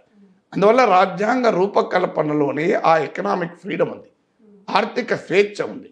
అయితే మీరు అన్నట్లు సంపద కేంద్రీకృతం కాకూడదు, సంపద కేంద్రీకృతం కాకూడదు ఆర్థిక సిద్ధాంతం కాదు, అది రాజ్యాంగ మౌలిక సిద్ధాంతం. ఎందుకంటే equality is the part of the basic structure of the constitution. Equality అంటే మ్యాథమెటికల్ ఈక్వాలిటీ కాదు, అది సాధ్యం కూడా కాదు. కానీ ఒక దుర్మార్గమైన అంటే దేశ ఆర్థిక వ్యవస్థను దెబ్బతీసే ఇన్ఈక్వాలిటీస్ మంచిది కాదు. అందువల్ల అందరూ సమానంగా మ్యాథమెటికల్గా ఉండడం కాదు. అందువల్ల చాలామందికి రాంగ్ నోషన్ ఉంటుంది ఎకనామిక్ ఈక్వాలిటీ గురించి. ఎకనామిక్ ఈక్వాలిటీ అంటే ఇప్పుడు 10 ఏళ్ళు 5 ఏళ్ళు ఒక రకంగా ఉన్నాయా అని చెప్తుంటారు. ఒకే రకంగా ఉండవు. కానీ ఒక ఏళ్ళు 1 మీటర్ ఉండి ఇంకో ఏళ్ళు ఇంతే ఉంటే ఏమయ్యేదో చూడండి, ఆలోచించండి. అది ఉండకూడదని, ఈ మేరకు ఉండొచ్చు, ఈ మేరకు ఉండకూడదని ఎవరు అంటలేరు. కానీ ఇది ఈ ఫింగర్ 1 మీటర్ ఉండుంటే నేను అసలు మీ రూమ్లోకి రావాలంటే ఆ ఫింగర్ ఇట్లా రావాలి, అప్పుడు సాధ్యమవుతుందా? అందువల్ల ఎకనామిక్ ఇన్ఈక్వాలిటీస్ ఒక గ్రొటెస్క్ ఫామ్ అంటే ఒక జుగుత్సాకరమైన రూపంలో ఉండకూడదు. ఉదాహరణకు అదాని ఆదాయం 1600 కోట్లు రోజుకు. ఈ దేశంలో 375 రూపాయల ఆదాయం ఉన్న వాళ్ళు రోజుకి 22 కోట్ల మంది ఉన్నారు. ఈ అంతరాలు ఆర్థిక సిద్ధాంతం పక్క పెట్టు, ఈ అంతరాలు ఉన్నంత కాలం ఆర్థిక వ్యవస్థ బాగుపడదు. ఎందుకంటే ఆర్థిక వ్యవస్థ ప్రజల వినిమయంతో పెరుగుతుంది. ప్రజల వినిమయం ఒకసారి డబ్బు కేంద్రీకృతమైతే ప్రజల దగ్గర డబ్బు లేకపోతే వాళ్ళు ఏం కొనలేరు. అందువల్ల ప్రజలకు ఉపాధి కల్పించడం కూడా, ప్రజల చేతుల్లో డబ్బు పెట్టడం కూడా ఆర్థిక చోదక శక్తి. అది ది కన్సంప్షన్ ఇది ఇంజన్ ఆఫ్ గ్రోత్ అది. అందువల్ల ఎకానమీలో ఇన్ఈక్వాలిటీస్ ఉండద్దు అన్నది ఆర్థిక సిద్ధాంతం పిడివాదం కాదు. అది ఆర్థిక వ్యవస్థ బాగుపడాలంటే ఇన్ఈక్వాలిటీస్ ఉండకూడదు. ఒక్క దగ్గర అయితే ఏది ఒక్క దగ్గర కేంద్రీకృతమైంది అనుకో చాలా ప్రమాదకరం కదా. సో అందువల్ల మన బాడీలో కూడా ఫ్యాట్ ఒక చోట కేంద్రీకృతం అయితే ఏమవుతుంది, అది దెబ్బతీస్తుంది. అందువల్ల ఇక రెండవది ఏంటంటే ఎకనామిక్ ఈక్వాలిటీ అంటే పేదరికాన్ని సమానంగా పంచడం సమానత్వం కాదు. అది చాలామందికి రాంగ్. ప్రొడక్టివ్ ఫోర్సెస్ పెరగకుండా, కాంపిటేటివ్ మార్కెట్ ఎకానమీ లేకుండా you cannot improve the productive forces. అప్పుడు ఏమవుతుంది, పేదరికం మిగులుతుంది. ఇప్పుడు ఒకప్పుడు మనకు గ్యాస్ దొరకాలంటే నాన్న కష్టం. నాకు ఇప్పటికి గుర్తు, మా పెళ్ళి అయిన సమయంలో అంటే కొంత సీరియస్ నాగేశ్వర గారు జేపీ గారు కూర్చున్నారంటే అదేదో సీరియస్ తాత్విక డిస్కషన్ లాగా ఉండకుండా ఉండేది. నా పెళ్ళైనప్పుడు నేను గిఫ్ట్లు తీసుకోను అన్నాను. మా మిత్రుడు ఒక ఎంపీ ఉండే, నేను ఒక గిఫ్ట్ పట్టుకొచ్చి ఇస్తా, I dare you reject it అన్నాడు. అంటే లేదు సార్ నేను తీసుకోను, ముచ్చటలేదు అన్నా. ఆయన ఒక కవర్లో తీసుకొచ్చి నాకు ఇవ్వకుండా అప్పుడే నా జీవిత భాగస్వామిగా మారిన మా మిసెస్కి ఇచ్చాడు. ఇచ్చి అమ్మ తీర్చుడు అన్నాడు. అది చూసి ఆమె నా చెవులో చెప్తాను, రిజెక్ట్ చేయకు అని. నేనేం చేయాలి, గిఫ్ట్లు రిజెక్ట్ చేస్తానని మా మిత్రుడు ఎంపీతో చేసిన సవాల్ పాటించాలా? ఒక్క క్షణం ముందు నా భార్య అయినా నా జీవిత భాగస్వామిని పాటించాలనుకున్నప్పుడు నేను నా జీవిత భాగస్వామి నిర్ణయాన్ని పాటించి తర్వాత లెటర్లు ఏముందని చూస్తే గ్యాస్ కనెక్షన్ శాంక్షన్. సో అది ఆమె కష్టం తెలుసు కనుక రిజెక్ట్ చేయొద్దన్నది. మా అన్నయ్యకు ఒకసారి చేతకు స్కూటర్ వచ్చింది, congratulations you have been given చేత అంటే గిఫ్ట్ వచ్చింది అన్నయ్య అన్న. కాదు 6 నెలలే బుక్ చేసి ఇప్పుడు వచ్చింది. ఇవన్నీ మనకి ఇప్పుడు నవ్వొస్తుంది. ఒక టెలిఫోన్ కావాలంటే వెయిట్ చేయడము, ఒక గ్యాస్ కనెక్షన్ కావాలి. ఇది ఎవరు చెప్పాడండి, ఇది ఆర్థిక వ్యవస్థ అని. అందువల్ల సమానత్వం పేరిట పేదరికాన్ని పెంచే ఆర్థిక వ్యవస్థ ఎప్పుడు కాదు. అదే సమయంలో ప్రొడక్టివ్ ఫోర్సెస్ను పెంచడం పేరిట ఆర్థిక కేంద్రీకరణ మంచిది కాదు. క్యాపిటలిజం ఈజ్ ద నీడ్, కానీ crony capitalism is the danger. ఆశ్రిత పెట్టుబడిదారీ విధానం ఉండకూడదు, ఆశ్రిత సామ్యవాద విధానం కూడా ఉండకూడదు. క్రోనీ సోషలిజాన్ని చాలా ఏళ్ళు నిర్మించాం మనం. అంటే సోషలిజం పేరిట పేదరికాన్ని పెంచాం, సోషలిజం పేరిట ఆర్థిక స్వేచ్ఛకు సంఖ్యలు వేశాం, సోషలిజం పేరిట ఎకానమీలో పోటీ లేకుండా చేశాం. ఆ దశ దాటి స్వేచ్ఛ ఆర్థిక ఫ్రీ మార్కెట్, స్వేచ్ఛా మార్కెట్ పేరిట నువ్వు విశృంఖల మార్కెట్ శక్తుల్ని కనుక సమాజం పైన వదిలేస్తే అది సాధ్యం కాదు. మార్కెట్ చేయగలిగేది మార్కెట్ చేస్తుంది, ప్రభుత్వం చేసేది ప్రభుత్వం చేస్తుంది, గుర్రం చేసేది గుర్రం చేస్తుంది, గాడిద చేసేది గాడిద చేస్తుంది. గాడిద మీద స్వారీకి వెళ్ళినా తప్పే, గుర్రం మీద సామాను మోయించినా తప్పే. అందువల్ల ప్రభుత్వం చేయగలిగేది ప్రభుత్వం చేయాలి, మార్కెట్ చేయగలిగేది మార్కెట్ చేయగలగాలి. ఈ రెండింటి మధ్య సమన్వయం చేయాలి. విశృంఖల మార్కెట్కు నియంత్రణ ఉండాలి అని చెప్పి అసలు మార్కెట్ను పనిచేయకుండా చేయడం కూడా కరెక్ట్ కాదు. అటల్ బిహారీ వాజ్పేయి అన్న మాటని వేరేటోళ్ళని చెప్పట్లేదు. అదుపు ఆజ్ఞలు లేని స్వేచ్ఛా మార్కెట్ వినాశకరం అన్నాడు. అన్బ్రిడిల్డ్ మార్కెట్ ఫోర్సెస్ ఈ డిజాస్ట్రస్ అని అటల్ బిహారీ వాజ్పేయి అన్న మాటలు. అందువల్ల మార్కెట్ ఎక్కడ అవసరమో అక్కడ ఉండాలి. కానీ మన దేశంలో అనుభవం ఏంటంటే ఉండకూడని చోట ప్రభుత్వం ఉంది, ఉండకూడని చోట మార్కెట్ ఉంది. ఉండాల్సిన చోట మార్కెట్ లేదు, ఉండాల్సిన చోట ప్రభుత్వం లేదు. అంటే అంతటా మొత్తం ఇలాగే ఉందని అంటలేదు. ఈ మిస్ మ్యాచ్ వల్ల ఈ ప్రాబ్లం వచ్చింది. ఇప్పుడు చదువు, ఆరోగ్యము, పౌష్టికాహారము, సాధికారికత ఇక్కడ ఖచ్చితంగా ప్రభుత్వం ఉండాలి. మార్కెట్ ఎక్కడ ఉండాలి? సంపద సృష్టి, ఎంప్లాయ్మెంట్ జనరేషన్ అనేది అక్కడ మార్కెట్ ఉండాలి. Skill formation. ఇప్పుడు మనం రాష్ట్ర ప్రభుత్వం చేత చాట్ జీపీటీ శిక్షణ పెట్టామనుకోండి, అవుతుందా చెప్పండి? మన సచివాలయాల్లో ఎన్జిఓలు అందరూ కలిసి చాట్ జీపీటీ ట్రైనింగ్ సెంటర్ పెడితే ప్రాక్టికల్ అవుతుందా? చాట్ జీపీటీ నేర్పడాడు చాట్ జీపీటీ నేర్పాలి, చదువు చెప్పడాడు చదువు చెప్పాలి. అందువల్ల ఈ రెండింటి మధ్య బ్యాలెన్స్ చేయగలిగినప్పుడు నీకు అది రియల్ అవుతుంది. అందువల్ల స్వేచ్ఛా మార్కెట్ అవసరము, అదే సమయంలో విశృంఖల మార్కెట్ వినాశకరం. ప్రభుత్వము బలమైన పాత్ర పోషించడం మనలాంటి ఇంకా అభివృద్ధి చెందిన దేశంలో అవసరము. అదే సమయంలో ప్రభుత్వం ఆర్థిక సంఖ్యలు వేయకూడదు. సార్ మీరేమనుకుంటున్నారు సార్? ఒకసారి మనం ప్రపంచం అంతా చూస్తే 1940ల్లో 50ల్లో 60ల్లో ఫ్యాషనబుల్ థింగ్ ఆ రోజుల్లో ఏంటంటే సామ్యవాదం, సోషలిజం. రష్యాని చాలా గొప్ప ఉదాహరణగా భావించి మన నాయకులు కూడా, మన జవహర్లాల్ నెహ్రూ కానీ ఇతరులు కానీ ఇది చాలా అద్భుతమైన ప్రయోగంగా భావించి బోల్తా పడ్డారు. అందుకే మన రాజ్యాంగంలో ఈ సామ్యవాద భావనను తీసుకొచ్చారు. అంబేద్కర్ వాదన సరైనటువంటి ఆర్థిక విధానం ఎట్లా ఉండాలన్నది ఏ తరానికి ఆ తరం సందర్భాలు నిర్ణయించుకోవాలి, కానీ రాజ్యాంగం చెప్పడం హాస్యాస్పదం, మూర్ఖత్వం. అందున ప్రపంచంలో వామపక్షాలు కానీ లేకపోతే సోషలిస్టులు కానీ వారి ప్రభావం ఉన్న దేశాల్లో ప్రజలకు చాలా మేలు జరిగింది. మంచి ప్రమాణాల విద్య, జేబులో ఖర్చు లేకుండా మంచి ప్రమాణాల ఆరోగ్యం, ఈ రెండూ కూడా సామ్యవాదానికి కీలకంగా ఆ దేశాల్లో తీసుకొచ్చారు. బ్రిటన్లో 1948లో మీకు నేషనల్ హెల్త్ సర్వీస్ వచ్చిన, లేకపోతే 20వ శతాబ్దం ప్రారంభం లేకపోతే 19వ శతాబ్దం మధ్యకాలం నాటికే మంచి ప్రమాణాల విద్య అందరికీ అందే ప్రయత్నం జరిగిన ప్రపంచం అంతా కూడా ఎక్కడ సోషలిస్టుల ప్రభావం ఉంది, అధికారం లేకున్నా సరే ఎక్కడ వారి ప్రభావం ఉంది అక్కడ మంచి విద్య మంచి ఆరోగ్యం వచ్చింది. ఒక పవిత్ర భారతదేశం ఒక్కటే దానికి మినహాయింపు. ఏది నిజంగా పేద ప్రజల సంపద సృష్టి శక్తిని పెంచుతుందో, ఏది వాళ్ళ శక్తి సామర్థ్యాలను పెంచుతుందో, పేదరిక నుంచి బయటపడేస్తున్న దాన్ని విస్మరించి చెత్త చెదరమంతా తీసుకొచ్చి మనం ఈ దేశంలో పెట్టాం. ఇప్పటికి కూడా మన బుర్రల్లో ఇది పోల, ఇప్పటికి కూడా పోల. భూములు ఎక్కడ పడితే అక్కడ ముక్కలు ముక్కలు అయిపోతున్నాయి. గ్రామాల నుంచి పారిపోతున్నారు. పొలం అంటే మేము వ్యవసాయం చేయమని చెప్పని. పట్టణంలో 1000 ఎకరాలు కూడా ఉండొచ్చు. 1000 ఎకరాలు హైదరాబాద్లో అంటే బహుశా ఒక 30,000 కోట్లు 40,000 కోట్లు ఉంటుందో దాని రేటు, దాని వాల్యూ. గ్రామంలో 20 ఎకరాలు ఉంటే అది నువ్వు కొలక్కువైపోయాను. అలాగే షెడ్యూల్డ్ ఏరియాలో, ట్రైబల్ ప్రాంతాల్లో ఈ ఆదివాసీని రక్షిస్తున్నాం అన్న వంకతో ల్యాండ్కి మార్కెట్ లేకుండా చేసాం. భద్రాచలం టౌన్ అన్నది ఇప్పుడంతా రాముడి గురించి మాట్లాడుతున్నాం కదా మనం అంతాను. మరి మన తెలుగు వాళ్ళకి రామాలయం అంతా భద్రాచలమే కదా. భద్రాచలం షెడ్యూల్డ్ ఏరియా, అక్కడ ఎవరికి హక్కులు లేవు. మీ సొంత భూమి మీద మీ హక్కులు లేవు. ఉన్నదంతా కూడా నాన్ ట్రైబల్స్. అక్కడ దాన్ని ఎవరైనా తీసేమని చెప్పంటే అద్భుతం, గందరగోళం చేస్తాం మనం. ప్రపంచాన్ని ముంచేసాము, దేశాన్ని నాశనం చేసామని చెప్పని. ఇలాంటి పిచ్చి పిచ్చి విధానాలన్నీ తీసుకొచ్చి ఒక పక్కన ఆర్థిక స్వేచ్ఛని కూర్చుంపజేశాం, రెండో పక్కన ప్రభుత్వ రంగాన్ని పెద్దది చేసి మన పన్నుల డబ్బుతో మనకు కావాల్సిన పనులు జరగకుండా కొంతమంది పెత్తనం చేయడం కోసం వాళ్ళ చేతుల్లో అధికారం పెట్టాం. నేను కూడా ప్రభుత్వంలోకి వచ్చేదాకా ఆ రోజుల్లో కుర్రకారులాగా ఒక వేరే సోషలిస్ట్ని. ప్రైవేట్ రంగం అంటే అద్భుతమైనది, గవర్నమెంట్ అంటే చండాలమైనది, ప్రమాదకరమైనది, పాపపంకిలమైనది, గవర్నమెంట్ అంటే పబ్లిక్ రంగం అంటే అద్భుతమైనది, చాలా పవిత్రమైనది అని చెప్పి నమ్మినవాడిని. విశాఖ స్టీల్ ప్లాంట్కి నేను స్పెషల్ ఆఫీసర్గా పనిచేశాను. దేశంలో అప్పటికి అతి ఎక్కువ పెట్టుబడి భారతదేశ చరిత్రలో ఆనాడు 8,000 కోట్లు పెట్టుబడి. ఇవాళ పెద్ద ఎక్కువ డబ్బు అనిపించదు, కానీ ఆనాడు 8,000 కోట్ల రూపాయలు అంటే 40-50 ఏళ్ల క్రితం చాలా పెద్ద అమౌంట్. అది దేశంలో ఏ పరిశ్రమకి అంత పెద్ద పెట్టుబడి పెట్టాలి, ప్రైవేట్ కానీ గవర్నమెంట్ కానీ. అక్కడ పనిచేశాక నాకు అర్థమైంది, ప్రభుత్వ రంగం అంటే భారతదేశంలో అధికారంలో ఉన్న వాళ్ళ ప్రైవేట్ రంగం, వాళ్ళ సొంత ఆస్తులు లాంటి మన డబ్బులతో వాళ్ళు పెత్తనం చేసి దేశాన్ని దోచకపోతున్నారు, కానీ ప్రజల కోసం కాదు.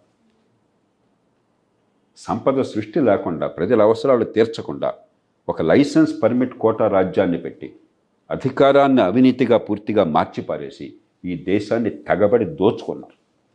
పేదరికాన్ని కొనసాగించారు, పేదరికాన్ని పెంచారు.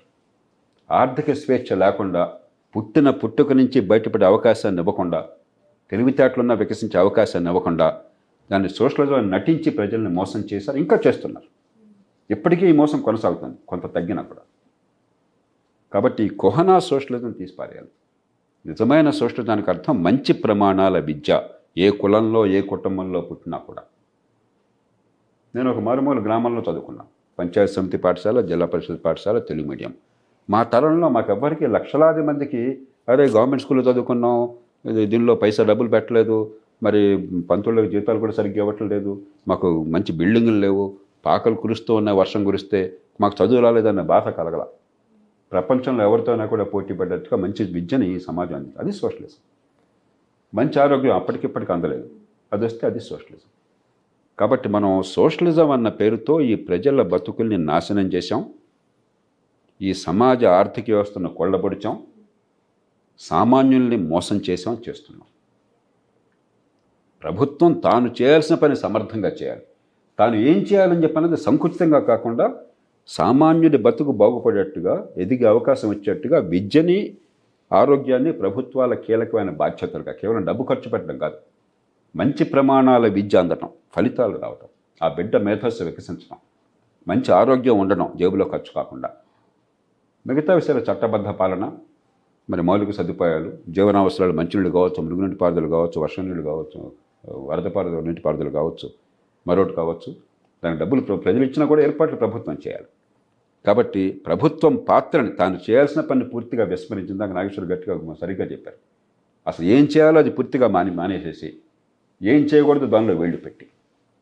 ఇక ఆర్థిక అసమానత, ఎదిగే అవకాశం వచ్చినట్టయితే, సంపద సృష్టించే అవకాశం వచ్చినట్లయితే, కొత్త పుంతలు తొక్కే అవకాశం, ఇన్నోవేషన్కి అవకాశం ఉన్నట్టయితే ఎవరైనా పెరగచ్చు. ఇవాళ ప్రపంచంలో 10 పెద్ద కంపెనీలు తీసుకుంటే దానిలో 6 7 30 ఏళ్ల క్రితం లేవు, అసలు వాటి పేరు కూడా తెలియదు. 30-40 ఏళ్ల క్రితం ఉన్న గొప్ప కంపెనీలు ఇవాళ ఊసులో లేవు. అప్పుడు వాడు పెద్దవాడితే మీకు నష్టం ఏంటి? బిల్ గేట్స్ ప్రపంచంలో పెద్ద కంపెనీ అయినాడు, మైక్రోసాఫ్ట్, లేకపోతే యాపిల్ వాడు 1-2 కంపెనీగా ఉన్నాడు. మనకు నష్టం ఏంటి? మనకు కావాల్సింది యాపిల్ వల్ల ఏ ప్రోడక్ట్ వస్తుందని చూడగలం. అంచేత ఎంత డబ్బు ఉందని కాదు, అది అసూయకి చిహ్నం. ఆ డబ్బు నిజమైన సంపద సృష్టికి ఉపయోగపడుతుందా లేదా?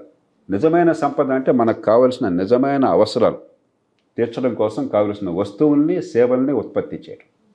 అది మంచి ప్రమాణాలతో, చవకగా, అందరికీ అందుబాటులో వచ్చేట్టుగా ఆధునిక సాంకేతిక విజ్ఞానంతో ఉత్పత్తి చేస్తే లాభం నష్టం మనకి.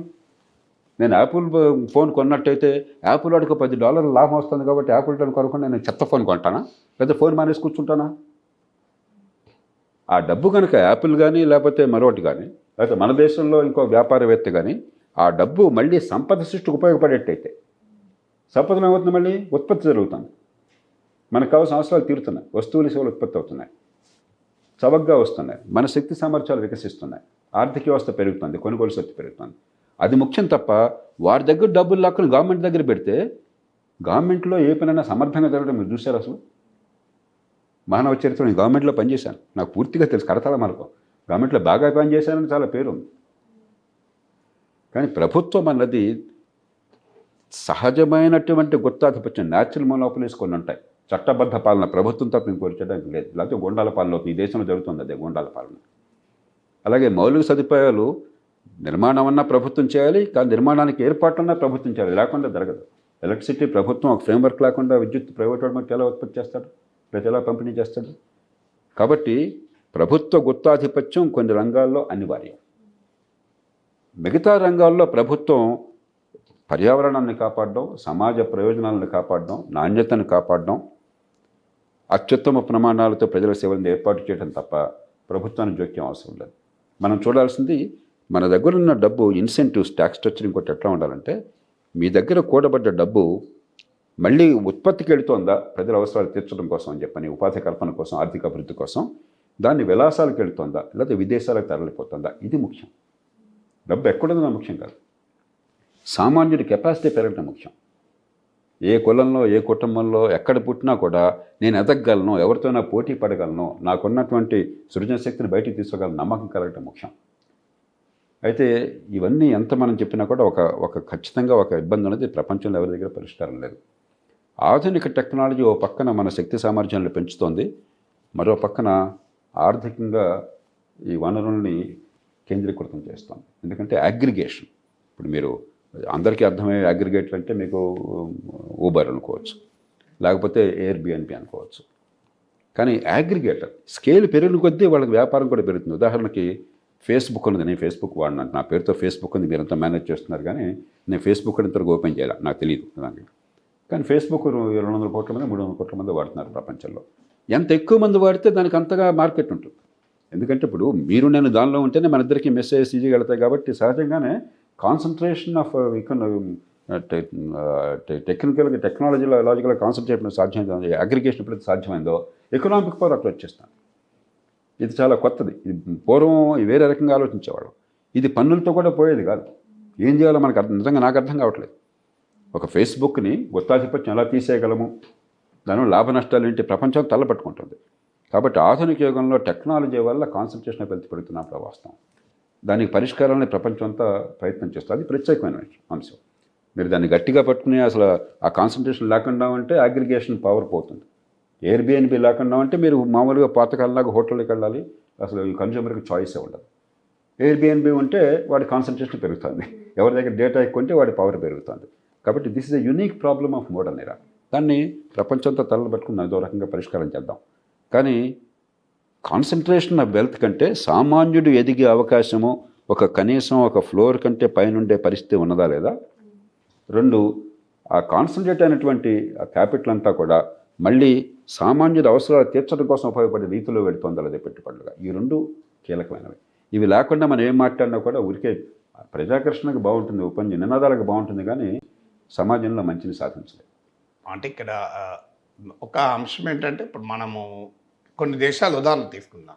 China, Cuba, Vietnam, Japan, south Korea, even నిన్న మొన్నటి దాకా శ్రీలంక. ఈ దేశాలను మీరు ఉదాహరణగా తీసుకుంటే అమర్త్య సేన్ ఒక ఆసక్తికరమైన కామెంట్ చెప్తాడు. వామపక్ష సైద్ధాంతిక నిబద్ధత చైనా, క్యూబా, వియత్నాంలలో, బౌద్ధమత ప్రభావం జపాన్లో, ప్రోగ్రెసివ్ క్యాపిటలిజం సౌత్ కొరియాలో, ఒక concerted public action Sri Lanka, Jamaica ఇలాంటి దేశాల్లో, ఒక విద్యారంగంలో, ఆరోగ్య రంగంలో, మానవాభివృద్ధి రంగంలో మంచి ఫలితాలు సాధించగలిగింది. అన్ఫార్చునేట్లీ మనకు ఆ లెఫ్ట్ వింగ్ కమిట్మెంట్ లేదు, ఒక లెర్నింగ్ ఇంపాక్ట్ ఉన్న రిలీజను మనం దెబ్బతీసుకుంటున్నాం, మనకు ప్రోగ్రెసివ్ క్యాపిటలిజము లేదు, ఆఖరికి ఒక బలమైన కార్యాచరణ కూడా లేదు చదువు కొరకు, ఆరోగ్యం కొరకు. అందువల్ల దెబ్బతింటాం. ఇంకొకటి జేపీ గారు అన్నట్లు, జేపీ గారు కుహనా సోషలిజం వాడాడు. వాస్తవంగా ఇండియాలో సోషలిజం ఎప్పుడు అమలు కాలే. It's all non sense. ఇండియాలో అమలైంది స్టేట్ క్యాపిటలిజం. అంటే రాజ్యమే పెట్టుబడిదారుగా పెట్టుబడులు పెట్టింది. ఇక రాజ్యం పెట్టుబడిదారుగా ఇట్స్ ఎ స్టేట్ క్యాపిటలిజం. మీకు ఒక ఉదాహరణ చెప్తాను ఎందుకు స్టేట్ క్యాపిటలిజం. జేపీ గారు వైజాగ్ స్టీల్ ప్రస్తావించారు. ఒక స్టీల్ ప్లాంట్కు ఇనుప ఖనిజ గనులు అనేది కీలకం. ఇనుప ఖనిజం గని ఉంటే 500 రూపాయలకు రా మెటీరియల్ ప్రొడ్యూస్ చేయగలుగుతుంది. కానీ ఇనుప ఖనిజ గని లేకపోతే 2000 రూపాయలు 3000 రూపాయలు అవుతుంది. ఇవాళ ప్రభుత్వంలో నడిచే విశాఖ స్టీల్ ప్లాంట్కి ఇప్పటికీ ఇనుప ఖనిజ గనులు లేవు, ప్రైవేట్ కంపెనీలకు ఇనుప ఖనిజ గనులు ఉన్నాయి. అంటే ప్రభుత్వం ఎవరికి సపోర్ట్ చేసింది? ఇక్కడ సోషలిజం పేరిట విశాఖ స్టీల్ ప్లాంట్ సపోర్ట్ చేయలే. విశాఖ స్టీల్ ప్లాంట్కి 5000 కోట్లు పెట్టుబడులు పెట్టింది, 2 లక్షల కోట్ల భూములు ఉన్నాయి. అసలు డివిడెండ్ల రూపంలో ట్యాక్స్ రూపంలో ఈ పెట్టిన దానికి అనేక రేట్లో 10 రేట్లో 15 రేట్లో ఇప్పటికీ డబ్బులు తీసుకున్నది. కానీ మరి ప్రైవేట్ వాళ్ళకి ఇంపకనే గనులు ఎందుకు ఇచ్చారు? నీకు ప్రభుత్వ కంపెనీకి లేదే, సోషలిజం అంటే ప్రభుత్వ కంపెనీకి ఉండాలి కదా. అందువల్ల ఇట్ వాజ్ స్టేట్ క్యాపిటలిజం. అంటే ప్రభుత్వం ఇప్పుడు జేపీ గారు కరెక్ట్ చెప్పారు, కాన్సన్ట్రేషన్ ఆఫ్ క్యాపిటల్ అది ప్రజలకు ఉపయోగపడేలా ఉండాలి. ఉందా? మీకు ఒక ఉదాహరణ చెప్తాను. 2019లో కార్పొరేట్ ఇన్కమ్ ట్యాక్స్ 32% నుంచి 22% తగ్గించారు. ఎందుకంటే వరల్డ్ వైడ్గా అమెరికాలో కూడా కార్పొరేట్ ఇన్కమ్ ట్యాక్స్ తక్కువ ఉంది, మన దగ్గర కూడా తక్కువ ఉండాలి. దీన్ని ఎందుకు ఏమని చెప్పారు? ఇదంతా ఇన్వెస్ట్మెంట్కి ఫ్లో అవుతుందని. కానీ ఇండియాలో ఇన్వెస్ట్మెంట్ పెరిగిందా? నిర్మలా సీతారామన్ ఈ మధ్య ఇండస్ట్రీ మీటింగ్ పెట్టి మీరు ఎందుకు ఇన్వెస్ట్ చేస్తలేరు, మీకు ఇన్ని రాయితీలు ఇచ్చినా అని చెప్పి ఆమె ఆవేదన వ్యక్తం చేశారు. 2013-12 ఆ ప్రాంతంలో 38% ఉన్న ఇన్వెస్ట్మెంట్ రేషియోలో 32% పడిపోయింది. అంటే ప్రభుత్వం ఇచ్చిన 1,86,000 కోట్లు according to the estimates the parliamentary standing committee ఆ 2019లో ఇచ్చినటువంటి కార్పొరేట్ ట్యాక్స్ కన్సెషన్ అది నిజంగానే ఇన్వెస్ట్మెంట్గా మారితే ఐ వెల్కమ్ ఇట్. మారకుండా ఏమైంది? వాళ్ళ బ్యాలెన్స్ షీట్లు క్లీన్ చేసుకోవడానికి, వాళ్ళ అప్పులు తగ్గించుకోవడానికి, వాళ్ళు అడ్డగోలుగా విశృంఖలంగా చేసిన అప్పులు తగ్గించుకోవడానికి వాడుకున్నారు. అదే 1,86,000 కోట్లు ప్రజల చేతుల్లో గనక ఏ రూపంలో ఉన్నదాని మీద మనం డిబేట్ చేయొచ్చు. నేనేమి ప్రజలకు పంచిపెట్టమని హెలికాప్టర్ మనీ ఏం ప్రమోట్ చేయడం లేదు. సో జస్ట్ అది డబ్బులు విసిరేయండి అని, అది we can discuss how that money should go to the people. కానీ ఆ మనీ ప్రజలకు వెళ్తే ఆ ప్రజలు వస్తువులు సేవలు కొని ఆర్థిక వ్యవస్థను ముందుకు తీసుకెళ్తారా? నేను ఒకసారి మా ఊర్లో షాప్లో కూర్చున్నాను. మా ఏరియా సింగరేణి కోల్మైన్ ఏరియా. కూర్చుంటే ఒక ఆయన వచ్చి, సార్ ముఖానికి ఇట్లా పూసుకుంటారు కదా సార్ ఆడవాళ్ళు, పూసుకుంటే కొద్దిగా గుమగుమలాడతారు కదా సార్, అది రా అన్నాడు. అది షాప్కి అది ఏందయ్యా, ఏం కావాలి నీకు? అదే సార్ ఇట్లా ముఖానికి పూసుకుంటే వస్తుంటారు కదా సార్, గుమగుమలాడతారు కదా అని. ఈ was referring to fair and lovely. నాకు అర్థమే, నేను చెప్పిన ఫెయిర్ అండ్ లవ్లీ ఇవ్వంటున్నాడా అని. నాకు డౌట్ వచ్చాను, అడిగాను ఎందుకు బాబు నీకు ఇది అవసరం వచ్చింది అని. సార్ మా పెళ్ళి 5 ఏళ్ళు అయింది, నా పెళ్ళాంకి ఎప్పుడు నేను కొనియలేదు, మొన్ననే బొగ్గుబాయిల ఉద్యోగం వచ్చింది సార్, మొదటి నెల జీతం వచ్చింది, మా నాకు షోక్ ఉన్నది, సో అందువల్ల కొన్నామని. అంటే ఫెయిర్ అండ్ లవ్లీ కంపెనీకి ట్యాక్స్ ఇన్సెంటివ్ వస్తే ఫెయిర్ అండ్ లవ్లీ అమ్ముడు పోలే. నా పేదవాడికి ఉపాధి దొరికితే ఫెయిర్ అండ్ లవ్లీ అమ్ముడు పోయింది. ఫెయిర్ అండ్ లవ్లీ అమ్ముడు పోవడానికి ఏది ఆర్థిక విధానం correct? Fair and lovely produce చేసే కంపెనీకి 100,000 కోట్ల ట్యాక్స్ కన్సెషన్ ఇస్తే అది ఫెయిర్ అండ్ లవ్లీ ఎక్కువ అమ్ముతుందా? సో ఆ మనీ ఎక్కడ పోవాలి? ఆ డబ్బు. మీకు ఇంకో ఉదాహరణ చెప్తాను. సత్తుపల్లిలో నేను ఒకరోజు ఉన్నాను. ఆడ వ్యవసాయ కూలీలు మాకు 5 రూపాయలు కూలీ పెంచాలి అని చెప్పి సమ్మె చేశారు. వర్తకులంతా బంద్కు వ్యతిరేకంగా తీర్మానం చేశారు. మళ్ళీ నెక్స్ట్ డే వర్తక సంఘం మద్దతు ఇచ్చింది. నేను వర్తక సంఘం పెద్దలను అడిగాను, మీరు ఎందుకు మద్దతు ఇచ్చారు, అంతమంది వ్యతిరేకించారు అంటే వాళ్ళు వచ్చి మాకు చెప్పారండి, మేము 3,000 మంది వ్యవసాయ కూలీలో ఉన్నాం, 5 రూపాయలు పెంచబట్టున్నాం అంటే రోజుకు 15,000 పెరుగుతుంది. సంవత్సరంలో 100 రోజులు ఉపాధి దొరికితే 15 లక్షలు మాకు ఆదాయం పెరుగుతుంది. మా 15 లక్షల ఆదాయాన్ని మేము స్విస్ బ్యాంకులో దాచుకుంటామా? మా 15 లక్షల ఆదాయము అంబానీ తన భార్య కొనిచ్చినట్టు 1,000 కోట్ల రూపాయలతో పడవ కొనిస్తామా? మా 15 లక్షల ఆదాయాన్ని మీ దగ్గర సబ్బులు కొంటాం, మీ దగ్గర ఆయిల్ కొంటాం, మీ దగ్గరే బట్ట కొంటాం, మీ దగ్గరే కొంటాం కదా. మాకు 15 లక్షల ఆదాయం అంటే మీకు 15 లక్షల వ్యాపారం కదా, మీరు ఆలోచించండి అంటే మాకు రైట్ అనిపించింది సార్. అంటే అర్థం ఏంటి? మనీ ప్రభుత్వ వనరులు కొద్దిమంది చేతుల్లో సప్లై సైడ్ ఎకనామిక్స్గా రాయితీల రూపంలో ఇస్తే మార్కెట్లో వస్తువులకు డిమాండ్ పెరుగుతుంది. ఆ డిమాండ్ పెరిగితే ఇన్వెస్ట్మెంట్ వస్తుంది, ఇన్వెస్ట్మెంట్ వస్తే ఎంప్లాయ్మెంట్ వస్తుంది. సో సప్లై సైడ్ ఎకనామిక్స్ కరెక్టా, డిమాండ్ సైడ్ ఎకనామిక్స్ కరెక్టా? ప్రజలకు కొనుగోలు శక్తి పెరిగితే ఆర్థిక వ్యవస్థకు డిమాండ్ వస్తుంది. నేను యాపిల్ ఫోన్ కొనాలి అంటే నాకు యాపిల్ ఫోన్ కొనే కెపాసిటీ వస్తే కొంట తప్ప యాపిల్ కంపెనీకి కన్సెషన్ ఇస్తే యాపిల్ ఫోన్ కొనలేను. అందువల్ల ఎటువైపు ప్రభుత్వ వనరులు అంటే ఎవరి మనవి ప్రజల వనరులు అంటే అని చెప్పి నేను ఇండస్ట్రియలిస్ట్ కన్సెషన్లు ఇవ్వద్దు అని అంటలేను. What is the priority for us? ప్రజలకు మీరు గనక డబ్బు వాళ్ళ చేతిలో పెడితే వాళ్ళే అద్భుతాలు చేస్తారు. నేను రెడ్ హిల్స్లో chamber of commerce and industry వాళ్ళు ఒక మీటింగ్ పెట్టారు చాలా ఏళ్ళ క్రితం ఎమ్మెల్సీగా ఉన్నప్పుడు. ఆంధ్రప్రదేశ్లో పారిశ్రామికీకరణ ఎలా జరపాలి అని. నేను వచ్చే ముందు అక్కడ ఎదురుగా మిరపకాయ బజ్జీలు బండి ఉంది, వాడిని అడిగాను, బాబు ఇక్కడ ఎన్ని అమ్ముతావు రోజుకు అని. నాకు అలవాటు ఎవరినైనా అడగడం. అంటే 200-300 అమ్ముతా అన్న. అదేందయ్యా ఇంత గొప్ప భారతదేశంలో పుట్టి నువ్వు 200 బిర్కా బజ్జీలు అమ్మడేది, 5,000 బిర్కా బజ్జీలు అమ్మాలి అన్న. సార్ నాకు అంత పెద్ద ఇక్కడ డబ్బాలు వేస్తారన్నాడు. నీకు పక్కనే SBI ఉంది, లోన్ ఇప్పిస్తాను నేను మాట్లాడి, నువ్వు పెద్ద కాటుకోను అన్న. సార్ అంత మూకుడు వేస్తారన్నాడు. మూకుడు కూడా లోన్ ఇప్పిస్తా, ఆయిల్కి లోన్ ఇప్పిస్తా, మిర్చి, ఆనియన్, ప్యాస్ అన్నిటికి ఇప్పిస్తాను నీకు లోన్, పెడతావా అంటే సార్ బజ్జీలు తింటోడు ఉన్నాను సార్ అన్నాడు. ఒకటే మాట, బజ్జీలు తినటోడు ఉంటే ఇవన్నీ నేను ఏమైనా తల తాకట్టు పెట్టినా తెచ్చుకుంటాను సార్. ఆ బజ్జీలు తినటోడు చూపెట్టాను సార్ 5,000 బజ్జీలు అన్నాడు.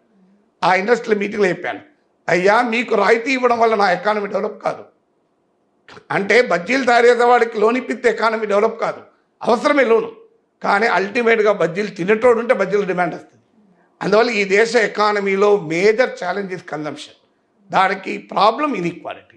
ప్రజల చేతుల్లో కనుక సంపద ఉంటే అది ఎలా చేయాలని మనం డిస్కస్ చేద్దాం. మళ్ళీ చెప్తాను, నేనేం ఫ్రీగా అందరికి పంచబెట్టమని అంటలేను. కానీ అది లేనంత కాలం కొద్దిమంది చేతుల్లో క్యాపిటల్ కాన్సన్ట్రేట్ అయితే వాళ్ళు ఇన్వెస్ట్ చేస్తారనుకుంటే అది భ్రమే. ప్రజల చేతుల్లో ఆ క్యాపిటల్ వస్తే వాళ్ళు వస్తువులు సేవలు వినిమయం చేస్తే అప్పుడు వస్తుంది, మిగతా రాదు. ఇండియాలో టెలిఫోన్లు ప్రజలు కొంటున్నారు కనుక ఎయిర్టెల్ ఆదాయం వచ్చింది, లేకపోతే ఎయిర్టెల్కి ఎక్కడికి వస్తుంది ఆదాయం? మన ప్రజలు కొంటేనే కదా. అందువల్ల let people get money in their hands. అది కావాలంటే క్వాలిటీ ఎంప్లాయ్మెంట్ ఉండాలి, ఎండ్యూరింగ్ ఎంప్లాయ్మెంట్ ఉండాలి, దానికి ఎకానమీ యొక్క రీస్ట్రక్చరింగ్ జరగాలి. జస్ట్ సింప్లీ గివింగ్ రాయితీలు టు కాన్సన్ట్రేషన్ క్యాపిటల్ ఒక్క చేతిలో పెట్టుబడి పెడితే పెట్టుబడే కాదు, అది ఏది స్టాగ్నేట్ అయినా, ఏది కాన్సన్ట్రేట్ అయినా అది ఇంకా ప్రమాదం. పబ్లిక్ మానోపలి మన దేశాన్ని అభివృద్ధి లేకుండా చేసింది, ప్రైవేట్ మానోపలి ఇంకా ఎక్కువ ప్రమాదకరం అవుతుంది. అందువల్ల ఏ మానోపలి అయినా ప్రమాదమే, ఏ కాన్సన్ట్రేషన్ అయినా ప్రమాదమే. హౌడివి దాన్ని అడ్రస్ చేస్తామన్నది మన ముందున్న సమస్య. సార్ మీరేమైనా కామెంట్ చేస్తారు? ఇప్పుడు మనందరి ప్రయత్నం, ప్రపంచం అంతా కూడా, ఏ పార్టీ అయినా, ఏ దేశమైనా, ఏ ఆర్థికవేత్త అయినా కూడా ఉపాధి కల్పన, ఆదాయాలు, కొనుగోలు శక్తి. సమస్య అది నినాదం ఇస్తే వచ్చేది కాదు. ఎట్లా ఉపాధి కల్పన జరుగుతుంది, ఎట్లా కొనుగోలు శక్తి పెరుగుతుంది? ఈ ఫార్ములా ఎవరి దగ్గర పర్ఫెక్ట్గా లేదు. మీరు 100 మంది నోబెల్ laureatesని తీసుకొచ్చి వాళ్ళందరినీ ప్రభుత్వం ఏర్పాటు చేయమన్నా కూడా తతికిన పడతారు. కానీ బ్రాడ్గా 2 స్ట్రీమ్స్ చూడండి. 70ల దశకంలో మన దేశంలో చాలామందికి తెలియకపోవచ్చు, ఆదాయ పన్ను నాగేశ్వర్ గారు చెప్పినటువంటి ఉద్దేశంతోనే 97.75% వెళ్ళింది. 2 లక్షల రూపాయల ఆదాయం దాటినట్టయితే ఆదాయ పన్ను 85%, 100 మీద 85 రూపాయలు. సర్చార్జ్ అనేది ఉంటుంది మళ్ళీ 2 లక్షలు దాటితే 15%, అంటే 15% ఆఫ్ ట్యాక్స్. ఇప్పుడు కూడా సర్చార్జ్ ఉంది. 50 లక్షలు దాటితే సర్చార్జీ, 1 కోటి రూపాయలు దాటితే 2 కాదు, నాకు గుర్తులేసరికి ఎంతో. 85 అంటే ఏమైంది? 85% ట్యాక్సు. 85 మీద 15% అంటే 12.75. 2 కలిపినంత అయింది 97.75 రూపాయలు. 100 రూపాయలు మీకు ఆదాయం వస్తే 2 లక్షలు దాటి 97.75 ప్రభుత్వానికి. దేశ ఆర్థిక వ్యవస్థ అయింది పరమ నాశనమైంది. అలాగని చెప్పని అసలు పన్నులే వసూలు చేయకుండా అన్ని రాయితీలు ఇస్తే ఏమవుతుంది? ప్రభుత్వానికి డబ్బులు, మౌలిక సదుపాయాలు సాధ్యం కాదు. అంచేత ఈ బ్యాలెన్స్ ఏంటన్నది ఇతమిత్తంగా చెప్పలేం. రెండోది, అది మనం మాత్రం నిర్ణయించేది కాదు. ఎప్పుడైతే పెట్టుబడులు ప్రపంచం మొత్తం నుంచి రావాలి అని కోరుకుంటున్నాం మనం, మనకి ఇష్టం ఉన్నా లేకున్నా కూడా ప్రపంచం మొత్తంలో అమ్ముకోవాలి, ప్రపంచం మొత్తం నుంచి టెక్నాలజీ కానీ వస్తువులు దిగుమతి చేసుకోవాలి, పెట్టుబడులు మనం పొందాలి. పెట్టుబడులు పొందాలన్నప్పుడు భారతదేశం మీద ప్రేమతో పెట్టుబడులు పెట్టడు. భారతదేశంలో లాభం వస్తుంది అనుకుంటే పెట్టుబడులు పెడతాడు. ఇందాక నాగేశ్వరరావు చెప్పారు, దక్షిణ కొరియా, జపాన్, సింగపూర్, మరి వాడితో పోటీ పడాలి కదా పెట్టుబడుల్లో. వాడు బాగా రాయితీలు ఇచ్చి మనం ఇవ్వకపోతే వాడు మన దగ్గర రాడు. కానీ అలా రాయితీ ఇచ్చిన మాత్రం వస్తాడని గ్యారంటీ కూడా లేదు. మిగతావన్నీ బాగుండాలి. అవినీతి ఎట్లా ఉంది, తగ్గిందా లేదా, సేవలు బాగా అందుబాటులోకి వస్తున్నాయా లేదా, మౌలిక సదుపాయాలు బాగున్నాయా లేదా, పెట్టుబడులను ప్రోత్సహించే వాతావరణం ఉందా, లేకపోతే రడు మామూలు వసూలు చేసే వాతావరణం ఉందా, అస్మదీయుడు తస్మదీయుడు అని చెప్పని మనందరికీ తెలుసు. మనం ప్రతి రాష్ట్రంలో చూస్తున్నాం ఈ గందరగోళం ఏం జరుగుతుందో మనం చూస్తున్నాం. ఈ లంచాలు దానికోసం చెప్పని పాపం ఎవడన్నా పొరపాటున వాడు కుటుంబం డబ్బులన్నీ కూడా రిస్క్ పెట్టి ఒక పరిశ్రమ మరో పెట్టుబడి పెడితే వాడు పాపం చేసినట్లు లెక్క. మనం వాడు దుర్మార్గుడు అనుకుంటున్నాం కాదు.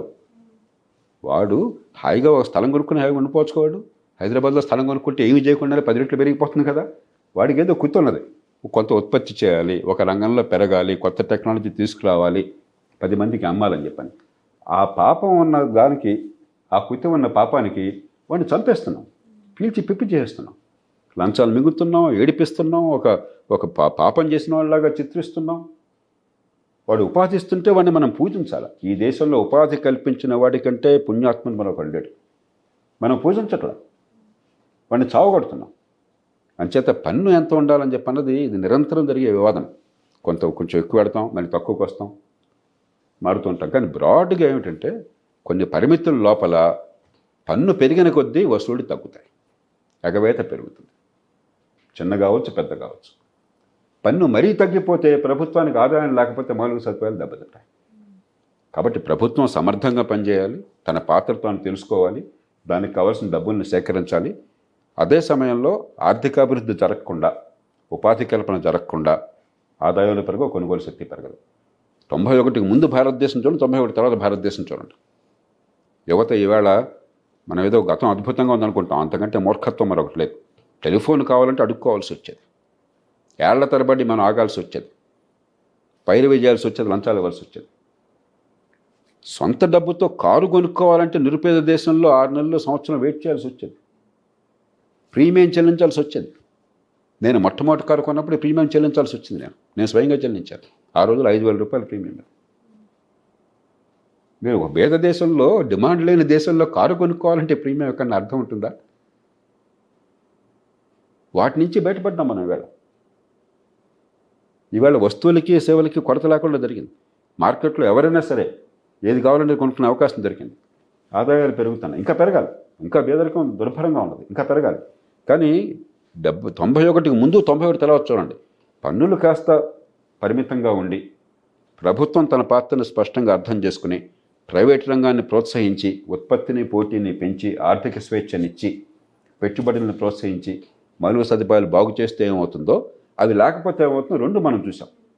ఇక దీనిలో సరే ఒక ఎక్కువ వెళ్తాం, ఒక తక్కువ వెళ్తాం, ఒక సంవత్సరంలో ఉంటుంది, మళ్ళీ మన్నాడు చూస్తాం, అనుకున్నాం జరగకపోతే మళ్ళీ కావాలని కోరుకుంటాము. ఇది సహజం. ఎందుకంటే ఏవి కూడా ఇది మ్యాథమెటిక్స్ కాదు, ప్రభుత్వ విధానాలు, ఇది మ్యాథ్స్ కాదు, ఫిజిక్స్ కాదు. ఇలా చేస్తే ఖచ్చితంగా ఇలా వస్తాను కాదు. ఎందుకంటే ఆర్థిక వ్యవస్థ కోట్లాది మంది మనోభావాలను బట్టి, మీరు నేను మార్కెట్ ఏం కొంటాం వరకు తెలుసా? 100 రూపాయల ఆదాయం వస్తే మీరు బ్యాంకులో వేసుకుంటారో, మార్కెట్లో కొన్ని స్టాక్ మార్కెట్లో పెట్టుకుంటారో, లేకపోతే రెస్టారెంట్కి వెళ్ళి హాయిగా తింటారో, లేకపోతే బార్కి వెళ్ళి బీరు తాగుతారో ఎవరికి తెలుసు? మనం ఏం చేస్తామన్నది కోట్ల మంది చేసే పనుల ప్రభావం ఆర్థిక వ్యవస్థ మీద ఉంటుంది. ఆర్థిక స్వేచ్ఛ అంటే అర్థం అదే. మనం కొన్ని అంచనాలు వేయగలం, ప్రపంచాన్ని చూడగలం, మన గతాన్ని చూడగలం, దాన్ని బట్టి కొన్ని విధానాలు రూపొందించగలం. కొన్ని విధానాలు అమలైతే ఫలితాలు వస్తాయి అనుకున్నవి, కొన్ని ఫలితాలు రావు, రాకపోతే మళ్ళీ సవరించుకుంటుంటాం. అంతే తప్ప పన్నులు పెంచితే పరిష్కారం కాజాలదు, పన్నులు తీసిపారేస్తే పరిష్కారం కాజాలదు. పన్నులు తీసిపారేస్తే అరాచకత్వం అవుతుంది, పన్నులు పెంచితే రాజ్యహింస, రాజ్య కేంద్రీకరణ అవుతుంది, నిరంకుశత్వం అవుతుంది. కాబట్టి ఆ బ్యాలెన్స్ ఉండాలి. ఆ బ్యాలెన్స్ పర్ఫెక్ట్గా ఎవరికి తెలియదు. ఒక్కో దేశం ఒక్కో రీతిలో, ప్రపంచంలో ఒక్కో దేశం ఒక్కో రీతిలో. అమెరికాలో ఉదాహరణకి దాదాపు 27-28% పన్నులు వసూలు చేస్తున్నారు, 30% దగ్గర. బ్రిటన్లో 35 నుంచి 40% దగ్గరికి వెళ్తుంది. కాంటినెంటల్ యూరోప్లో ఆ 35-40 మధ్య ఉన్నారు. బహుశా 45 దాకా వెళ్ళి ఉండొచ్చు నార్త్ యూరోప్లో. కానీ ఆదాయాలు పెరిగిన కొద్దీ ఒక దేశంలో పన్నుల శాతం పెరుగుతుంది. మన దేశంలో మీరు స్థూలంగా పన్నుల శాతం చూసినట్లయితే మన తలసరి ఆదాయానికి, మన పన్నుల శాతానికి ప్రపంచ ప్రమాణాలతో మనం ఉన్నాం. సుమారుగా 18% మన డబ్బులు, మన జాతీయ ఆదాయం పన్నుల్లో 18-16% పెడుతుంది జాతీయ ఆదాయంలో. చైనా మనకంటే 4-5 రెట్లు ఎక్కువ ఉంది, వాళ్ళు 21% వస్తుంది. కాబట్టి మనం ప్రపంచ ప్రమాణాలతో ఉన్నాం. పన్నుల విషయంలో మనకి ఎక్కువగా లేవు, తక్కువగా లేదు. కానీ కొంత నిరంతరం అనుభవాన్ని బట్టి మార్పులు చేర్పులు చేసుకోవాలి. అంతే తప్ప భయంకరమైన పన్నులు వేసే దేశము కాదు మంది, పన్నులు వేయకుండా ఉండే దేశము కాదు మంది. కానీ ఇక్కడ ఇంకొక పాయింట్ జేపీ గారు చెప్పిన దాన్ని అగ్రీ అవుతూనే, పన్నులు ఎవరు కడుతున్నారు? సాలరీడ్ మిడిల్ క్లాస్ మాత్రమే కరెక్ట్గా పన్నులు కడుతుంది. నీకు ప్రైవేట్ రంగం పన్నులు కడుతుందా? మీరు వెళ్ళి కొన్న రెస్టారెంట్ చూడండి, వాడు మన దగ్గర జిఎస్టీ వసూలు చేస్తారు. జిఎస్టీ కడుతున్నారా? ఇన్కమ్ ట్యాక్స్ కడుతున్నారా? కడితే మన శంకర్పల్లిలో 2 లక్షలకే ఎకరం పొలం అఫీషియల్గా ఎందుకుంటుంది? మార్కెట్ రేటు ₹1,00,00,000 ఎక్కడికి వెళ్ళి వస్తుంది? ఆ 9 లక్షలు నల్లధనం కాదా? అది పన్నులు కట్టిన వైట్ మనీయా? సో అంటే అర్థం ఏంటి? అన్ఫార్చునేట్లీ పన్నులు బై డిఫాల్ట్ నిజాయితీగా కడుతున్న మిడిల్ క్లాస్ పైనేమో పన్నుల భారం ఉంటుంది, వాళ్లకు స్టాండర్డ్ డిడక్షన్ 50,000 పెంచమంటే ప్రభుత్వాలు అంగీకరించు, 10,000 పెంచమంటే 50,000 కాదు. మినిమం లోయర్ స్లాబ్ 2,50,000 అంటే ఎంత 20,000 5 లక్షల వరకు పన్ను లేదు. ఇవాళ నా డ్రైవర్ జీతం నేను 3 లక్షలు నెలకు. సో అంటే డ్రైవరు ఇంకాస్తంత సంపాదిస్తే ఇంకా ట్యాక్స్లోకి వస్తాడు. కానీ రోజుకు 50 లక్షలు టర్న్ ఓవర్ ఉన్న ఓ బిజినెస్ షాపు ఎక్స్పెండిచర్ పేరిట, బిజినెస్ ఎక్స్పెన్సెస్ పేరిట రకరకాల పాయింట్లు చెప్పి ఓ తెలివైన చార్టెడ్ అకౌంటెంట్ కూర్చొని, ఆడిటర్ కూర్చొని వాళ్ళు ఎంత కడుతున్నారు? 10 కోట్ల కోటి రూపాయలు సంపాదించే యొక్క పారిశ్రామికవేత్త, వ్యాపారవేత్త నిజంగా ₹1,00,00,000 ట్యాక్స్ కడుతున్నాడు ఇన్కమ్. అందులో ప్రాఫిట్, బిజినెస్ ఎక్స్పెన్సెస్ అవి ఇవి తీసి యాక్చువల్ ప్రాఫిట్ ₹1,00,000 చూపెడతాడు. అదే 10 లక్షల ఆదాయం ఉన్న మిడిల్ క్లాస్ ఎంప్లాయీ 10 లక్షలకు ట్యాక్స్ కడతాడు. ఎందుకంటే 5 పైసలు చూపెట్టుకోలేదు. కట్టిన వాడికి అన్ఫార్చునేట్లీ పన్ను కట్టకుండా బిజినెస్ ఎక్స్పెన్సెస్ చూపెట్టి పన్నులు మ్యానిపులేట్ చేసిన వాడు తన డబ్బులతో హాయిగా బతుకుతున్నాడు. ఏమీ కట్టనోడు ప్రభుత్వం ఇచ్చే రాయితీలతో, ఉచితాలతో బతుకుతున్నాడు. మధ్యతరగతి నిజాయితీగా పన్నులు కట్టి నష్టపోతున్నాడు. ఆ మధ్యతరగతి పన్నులు కట్టిన వాడికి రిటైర్ అయిన తర్వాత ఆదాయం ఉండదు, పన్నులు కట్టలేడు. అప్పుడు హెల్త్ ఇన్సూరెన్స్ కూడా ఉండదు ప్రభుత్వం నుంచి. అందువల్ల పన్నులు ఎంత ఉండాలన్నది కాదు, పన్నులు నిజంగా ఎంత కడుతున్నారన్న పాయింట్. మీరు ఒక్కసారి గూగుల్లో effective tax rate paid by Reliance industries అని కొట్టండి, మీకు వస్తుంది 4% బిలో ఉంటుంది, 3 పాయింట్ చేంజ్. నేను 30% కడుతున్న పన్ను. సో రిలయన్స్ ఇండస్ట్రీస్ 3% కడితే ప్రభుత్వం నాగేశ్వరం 30% కడుతున్నాను. నేను చూశాను, మీరు కూడా ఇప్పుడు కావాలంటే చూడొచ్చు, effective tax rate paid by Reliance industries అని. అంటే రకరకాల రాయితీలు, రకరకాల అన్ని తీసేసి అసలు కట్టింది. నిజంగానే పన్ను రేట్ అంతానే కాదు, పన్ను తగ్గించడమే కాదు, పన్ను తగ్గిస్తే వాళ్ళు కరెక్ట్గా పన్ను కడుతున్నారా? సో అది కూడా రాంగ్ కాన్సెప్ట్. ఎందుకంటే ఒక వస్తువు చీప్ అయితే ఎక్కువ మంది కొంటారన్నది రాంగ్ కాన్సెప్ట్. ఎందుకంటే చీప్ అయినంత మాత్రం కొనాలని రూల్ ఏం లేదు, క్వాలిటీ కూడా ఉండాలి. సో నాకు ఎవడన్నా 10 రూపాయలకు భోజనం పెడతా అంటే నేను పోయి తినేస్తానా? నేను 150 100 రూపాయలైనా మంచి భోజనం చూసుకుంటాను. అందువల్ల ఇది కూడా అంతే, పన్ను ఎక్కువ అడ్డగోలుగా పన్నులు ఉండడము ఎకానమీకి డిస్ఇన్సెంటివ్, దాంట్లో డౌట్ లేదు. కానీ పన్నులు రేటు బట్టే మనం పన్ను ఎంత ఉన్నది లెక్క కాదు. ఇవాళ 30% ఇన్కమ్ ట్యాక్స్ ఉందంటే అది రియల్గా అప్లై అయ్యేది సాలరీడ్ మిడిల్ క్లాస్కే. దాని మీద సర్ఛార్జీలు అవి కలిసి 35. బిజినెస్ వాళ్ళు ఎవ్వరు మనకు తెలిసిన వరకు బిజినెస్ ఇండస్ట్రీలా వాళ్ళ టోటల్ ఇన్కమ్ చూపెట్టేవాడు అసలు రేర్గా దొరుకుతారేమో. అందరికీ తెలుసు, రకరకాల ఎక్స్పెన్సెస్ పేరిట క్లెయిమ్ చేస్తూనే ఉంటారు. మన అది రియల్లీ పేయింగ్ 30-35%. అలా ఉంటే Reliance industries effective tax rate ఎంత ఉంటుంది? అంత ఎందుకు ఉంటుంది? అట్లా ఉండదు కదా. మనం అన్నింటినీ ఒకే కాటను కడుతున్నాం. హైదరాబాద్లోనే చాలామంది పారిశ్రామికవేత్తలు 50 కోట్లు 100 కోట్ల రూపాయలు పన్నులు కట్టేవాళ్ళు మనకు తెలుసు. ₹1 కూడా బ్లాక్ మనీ లేకుండా 100 రూపాయలు ఉన్న కొద్దికి ఎకానమీ ఫార్మలైజ్ అయ్యి ఈ అక్రమాలు జరగకుండా, లేకపోతే లోపాయికారి డబ్బులు లేకుండా నిజాయితీ జరిగే ఏర్పాటు పెరుగుతోంది కానీ తగ్గట్లేదు. జీఎస్టీ ఆ ఉద్దేశంతోనే వచ్చింది. అందుకే జీఎస్టీ ఆదాయాలు ఇప్పుడు నెలకి 1,60,000 కోట్లు, 1,70,000 కోట్లు, దాదాపు 2 లక్షల కోట్లు వెళ్ళిపోతుంది.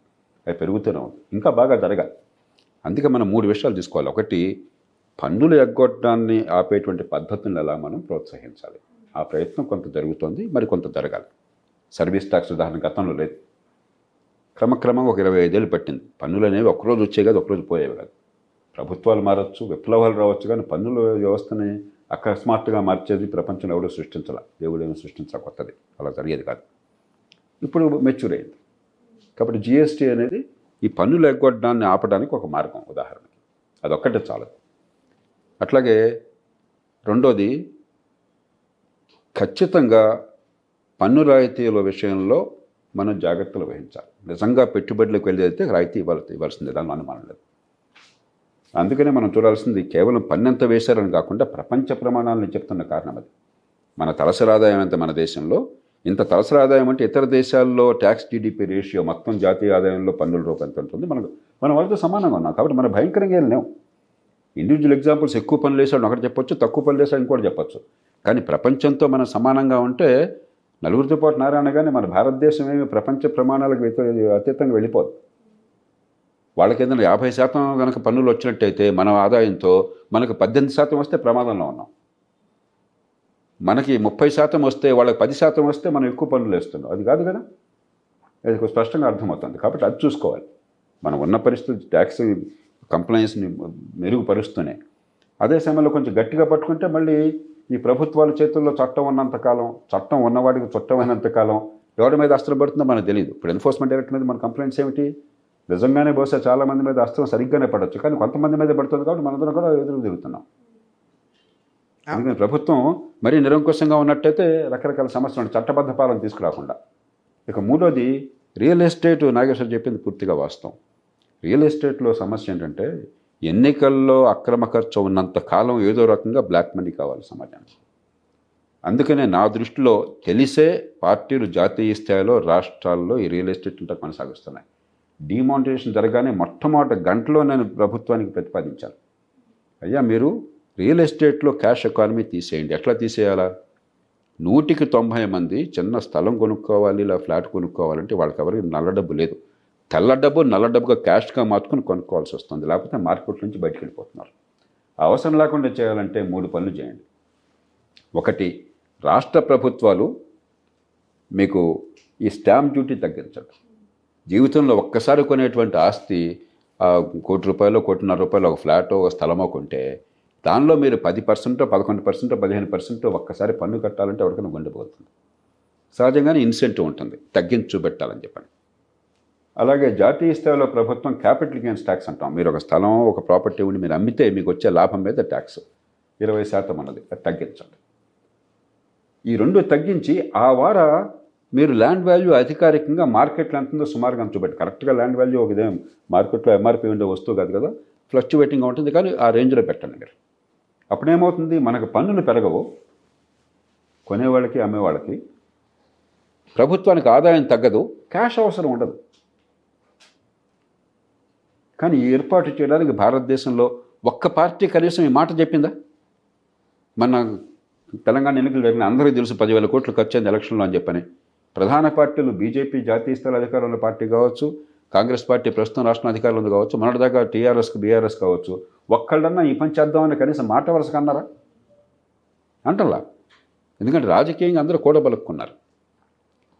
దానికి అది పరిష్కారం. అది నిర్దేశం. ప్రత్యేకమైన పరిస్థితి రియల్ ఎస్టేట్ చాలా దారుణం జరుగుతుంది, దేశం నష్టపోతుంది.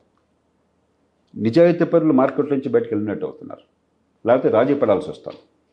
నల్ల డబ్బు లేకుండా బతకడం అసాధ్యమైన పరిస్థితి వచ్చింది. దాన్ని ఎట్లా బ్రేక్ చేయాలని ఆలోచించాలి, కానీ అందరూ పాపాత్మలుగా భావించకూడదు. నల్ల డబ్బు అవినీతి వల్ల వచ్చిందైతే అది పాపం.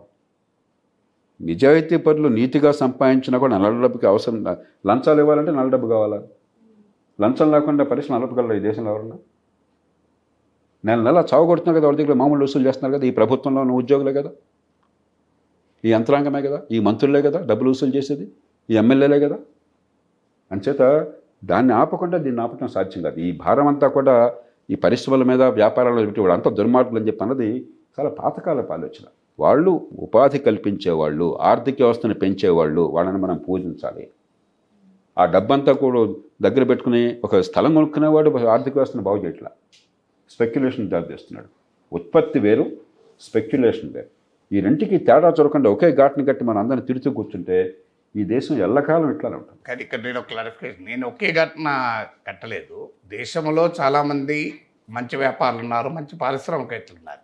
ఇప్పుడు జేపీ గారు అన్న ప్రభుత్వంలో ఏదైనా మంచిగా జరుగుతుందా అని అద్భుతంగా జరిగే ప్రభుత్వ పాఠశాలలు చూపెడతాను నేను. ఒక సిక్కింలో ఒక పోస్ట్ కార్డ్ వేస్తే ఆదిలాబాద్కి వచ్చి చేరేటువంటి ఎఫిషియెంట్ పోస్టల్ సిస్టమ్ ఏ మల్టీనేషనల్ కొరియర్ కూడా అంత బాగా పనిచేయదు. సో అందువల్ల ప్రభుత్వంలో ఇప్పుడు రాష్ట్ర ప్రభుత్వం కన్నా కేంద్ర ప్రభుత్వం కొంత మెరుగ్గా పనిచేస్తుంది. అందువల్ల ప్రభుత్వంలో కూడా అంత ఒకే దరిద్రంగా ఉంది అని ఒకే ఘటన కట్టినట్టు కాదు. డామినెంట్ అని చెప్పారు జేపీ గారు, కరెక్ట్. అది ప్రభుత్వంలో అసమర్థత, లెథార్జీ ఉన్నమాట నిజం. ప్రైవేట్ రంగంలో కూడా ట్యాక్స్ ఎవేషన్ ఉన్నమాట నిజం అని చెప్పి అందరూ మోసగాళ్ళు అని అనడం లేదు. అది ఎట్టి పరిస్థితుల్లో కరెక్ట్ కాదు. ఉత్పత్తి చేసే వాళ్ళని గౌరవించాలి, కానీ రియాలిటీ ఉందా లేదా? మీరు ఒక 10 కోట్ల ఆదాయం ఉన్నవారు లో ఎంతమంది 10 కోట్ల ఆదాయం చూపెట్టి ట్యాక్స్ కడుతున్నారు? అందుకే మీ మాటలో తప్పు లేదు, కానీ ఇది ధర్మాధర్మాల విషయం కాదు, ఇది మొరాలిటీ విషయం కాదు. రాజ్యం ఎలా ప్రవర్తిస్తే ప్రజలు అట్లాగా ప్రవర్తిస్తారు. రాజ్యం మంచిని పెంచితే, మంచిని గౌరవిస్తే, మంచికి హింస లేకుండా చేస్తే, వేధింపులు సాధింపులు లేకుండా చేస్తే లంచాలు మెక్కకుండా ఉంటే ఆ రకంగా ఉన్న వాళ్ళే పెరుగుతారు. అందులో రాజ్యం చెడుని పెంచితే చెడ్డవాళ్ళే పెరుగుతారు. కాబట్టి మౌలిక పాత్ర ప్రజలది కాదు, పారిశ్రామికవేత్తలది కాదు, రాజ్యానిది, రాజకీయాన్ని. ఆ రాజకీయ చేతిలో అధికారం పెట్టమంటున్నాం మనం అధికంగా. మన సమస్యది రాజ్యాధికారం అంతా కూడా వాళ్ళ చేతుల్లో ఉండాలి, అంతా వాళ్ళ చేతుల్లో పెట్టాలి. పబ్లిక్ సెక్టర్ వాళ్ళ చేతుల్లో ఉండాలి, పన్నులు వాళ్ళకి పెంచాలి. వాళ్ళు తినేసినా కూడా మనకు పనులు చేయకపోయినా కూడా అంతా డబ్బు వాళ్ళ చేతుల్లో చేరాలి, అధికారంతో వాళ్ళ చేతుల్లో చేరాలి, వాడే శాసించాలి మన బతుకుని చెప్పంటే ఏంటి? ఏ రాజ్యం మన జీవితాలు నాశనం చేస్తుందో ఆ రాజ్యాన్ని మరింత పెంచమంటున్నాం. రాజ్యం పరిమితంగా ఉండాలి, సమర్థంగా పనిచేయాలి, జవాబుదారీగా ఉండాలి. దాంట్లో డిస్ప్యూట్ ఏం లేదు. రాజ్యము అనవసరపు జోక్యం ఉండకూడదు అన్నమాట నిజం. కానీ నేను అన్న పాయింట్ ఏంటంటే ఒక సాలరీడ్ మిడిల్ క్లాస్ తన ఆదాయాన్ని బై డిఫాల్ట్ మొత్తం చూపెట్టి కడతారు. నాన్ సాలరీడ్ పీపుల్లో మీరు ట్యాక్స్ కట్టడం మన మధ్యతరగతి తక్కువ. మన మధ్యతరగతి కాబట్టి సహజంగా మధ్యతరగతికి అనుకూలంగా మనమే కాదు రియాలిటీ. కానీ దేశంలో శీత కష్టాలు శీతవి, పీత కష్టాలు పీతవి. ఇప్పుడు తోపిడి నడిపినవాడు మధ్యతరగతి కూడా కాదు కదా, ఆయన ఏమవుతున్నాడు? కేబీఆర్ పార్క్లో నెత్తి మీద పాపం ఆవిడ పొద్దున్న 4 గంటలు లేచి ఆవిడ ఆ తట్టడు కూరగాయలు మోనా మార్కెట్లో అక్కడ తీసుకొచ్చి అక్కడ అమ్ముతోంది. ఆవిడ బతికేంటి మధ్యతరగతి కాదు కదా ఆవిడ. మధ్యతరగతి ఈ దేశంలో ఉంది 15-20%, 70% అసలు. వాళ్ళ బిడ్డలకు చాలా చాలా దారుణమైన ఉచితాలని. అట్లాగే చిన్న పరిశ్రమ పెట్టాడు అనుకోండి, పొద్దు నుంచి సాధితాకి ఎందుకు సార్ 4 రోజులు జీతం ఉద్యోగం ఉంటే హాయిగా ఉండేది, నాకు చంపేస్తానని చెప్పి వాడు బాధపడుకుంటుంది. కాబట్టి మనం ఇవన్నీ మనం ఉన్న పరిస్థితిని బట్టి కొన్ని కనిపిస్తాయి. కానీ మనకు కావాల్సింది ఏ పని చేస్తున్నా కూడా ఆర్థిక వ్యవస్థలో కష్టపడితే నిజాయితీగా ఉంటే ఫలితం వస్తుందన్న విశ్వాసం. మార్కెట్ నా భవిష్యత్తుని శాసిస్తుంది కానీ ప్రభుత్వం కాదు, వాళ్ళ దయాదాక్షిణ్యం కాదని నమ్మకం కలిగితే అప్పుడు అన్నీ అవసరం. మనకి పారిశ్రామికవేత్త లేకుండా మధ్యతరగతి బతకలేదు, మధ్యతరగతి లేకుండా పేదలు బతకలేరు, పేదలు లేకుండా ఈ దేశంలో శ్రమజీవులు లేకుండా మిగతా వ్యవస్థ బతకలేదు. అందరూ కావాలి మనకి. ఒక్కళ్ళ కోసం ప్రభుత్వం పనిచేయదు, పని చేయలేదు. సార్ ఇప్పుడు పాలిటిక్స్కి వస్తే మన కాన్స్టిట్యూషన్ మేకర్స్ మన దేశంలో ఉన్న పరిస్థితుల్ని దృష్టిలో పెట్టుకొని ఇప్పుడున్న ప్రజాస్వామ్య వ్యవస్థ మనకి రూపొందించారు. కానీ ఇప్పుడు దాదాపు 75 సంవత్సరాల తర్వాత మనం చూస్తే మనం ఎన్నో సమస్యలు ఎదుర్కొంటున్నాం. ఓట్ల కొనుగోలు కానివ్వండి, లేదా vote bank politics, caste or religion, లేదా పొలిటికల్ పార్టీస్లో డెమోక్రసీ లేకపోవడం, ఇలా ఇంకెన్నో. సార్ ఇప్పుడు ఒకవేళ మీరు మనకు ఇప్పుడున్న రాజకీయ వ్యవస్థలో ఒక్క అంశం మార్చగలిగితే ఏది మారుస్తారు, ఎందుకు మారుస్తారు? ఎన్నికలు ఫ్రీ అండ్ ఫేర్గా నిజాయితీగా ప్రజలు ఓటు వేసి డబ్బు లేకుండా ఉంటే అన్నీ మారుతాయి. మూలం అక్కడే కదా. మూలం ఎక్కడ వస్తుంది? మూలం ప్రజలు డబ్బు తీసుకుని ఓట్లు వేస్తున్నారు. ప్రజలు అంటే అందరూ అని కాదు, మళ్ళీ జేపీ గారు అందరినీ ఒకే గాట కట్టారంటారు, అలా కాదు. కానీ డామినెంట్ ట్రెండ్ అయితే అదే. అవునన్నా కాకపోయినా మనం చూస్తున్నాం కదా, డబ్బు పంచకపోతే ధర్నాలు చేస్తున్నారు, ఓటింగ్ బాయ్కాట్ చేస్తామని అంటున్నారు, తెల్లార వరకు తెలుతూ ఉంటున్నారు పార్టీ వాళ్ళకి ఇవ్వకపోతారా అని జాగరణ చేస్తున్నారు. శివరాత్రి రోజు కాదు, ఎన్నికల రోజు. సో మొన్న నేను 2021లో ఎమ్మెల్సీగా పోటీ చేస్తే గేటెడ్ కమ్యూనిటీలో కూడా మీరు ఎంత ఇస్తారు సార్ మా కమ్యూనిటీకి అని అడిగిన ఉదాహరణలు చూశాను. సో చదువుకున్నాడు కూడా డబ్బులు తీసుకోవడం చూశాను. నేను ఎంటెక్ చేశాను సార్, నా 10 మంది ఉన్నాం, మాకు ఎంత ఇస్తామంటే 10 రూపాయలు ఇవ్వనయ్యా, నువ్వే ఖర్చు పెట్టుకో కావాలంటే నా ఎన్నికలకి అన్నాను. సో నేను ఐ వెల్కమ్ డిఫీట్. ఓడిపోవడం వల్ల నాకు లాభం, గెలిస్తే మీకు లాభం, మీ ఇష్టం ఏమైనా చేయండి అన్న. ఓడించారు, నాకే లాభం జరిగింది, ప్రమాదం ఏం లేదు కదా. సో అందువల్ల ఎన్నికలు ప్రజాస్వామ్యానికి మూలం ఏంటి? ఎన్నిక. ప్రజాస్వామ్యానికి మూలమైన వ్యవస్థ సరైతే అన్ని వ్యవస్థలు సరైతాయి, అండర్స్టాండ్. కానీ మనము అదే సమయంలో భారతదేశ ప్రజాస్వామ్యంతో గొడ్డుపోయింది, అంత అన్యాయమైంది అనుకోవడం కూడా కరెక్ట్ కాదండి. ఇది మనకు ఇది ఓటింగ్కు కూడా పోకుండా డ్రాయింగ్ రూమ్లో కూర్చొని ఛాయ్ తాగుతూ ప్రపంచాన్ని దేశాన్ని తిట్టే క్లాస్ ఒకటి ఉంటుంది. సో క్రికెట్ చూసుకుంటూ ఓటింగ్ పోకుండా ఈ రాజకీయ నాశనమైందే, ప్రజలు అన్ని నాశనమైంది అంటాడు. అసలు విషయం తాను ఓటింగ్ కూడా రాడు మళ్ళీ. సో అది కాదు వాస్తవం. ఏంటంటే ఇప్పుడు ఉదాహరణకు మనకు పీస్ఫుల్ ట్రాన్స్ఫర్ ఆఫ్ పవర్ అంటే ప్రభుత్వము శాంతియుతంగా మారుతుంది. కేసీఆర్ ముఖ్యమంత్రి, రిజల్ట్ వస్తున్నాయని ప్రగతి భవన్ ఖాళీ చేశాడు. నేను ప్రగతి భవన్లో ఉంటా, ఎట్లా చూస్తా మీరు నన్ను తీసేస్తారని అన్నాడు కేసీఆర్. ఎంత సింపుల్గా వెళ్ళిపోయాడు చూడండి. సో అది భారతదేశంలో ఉన్నటువంటి గొప్పతనం అది.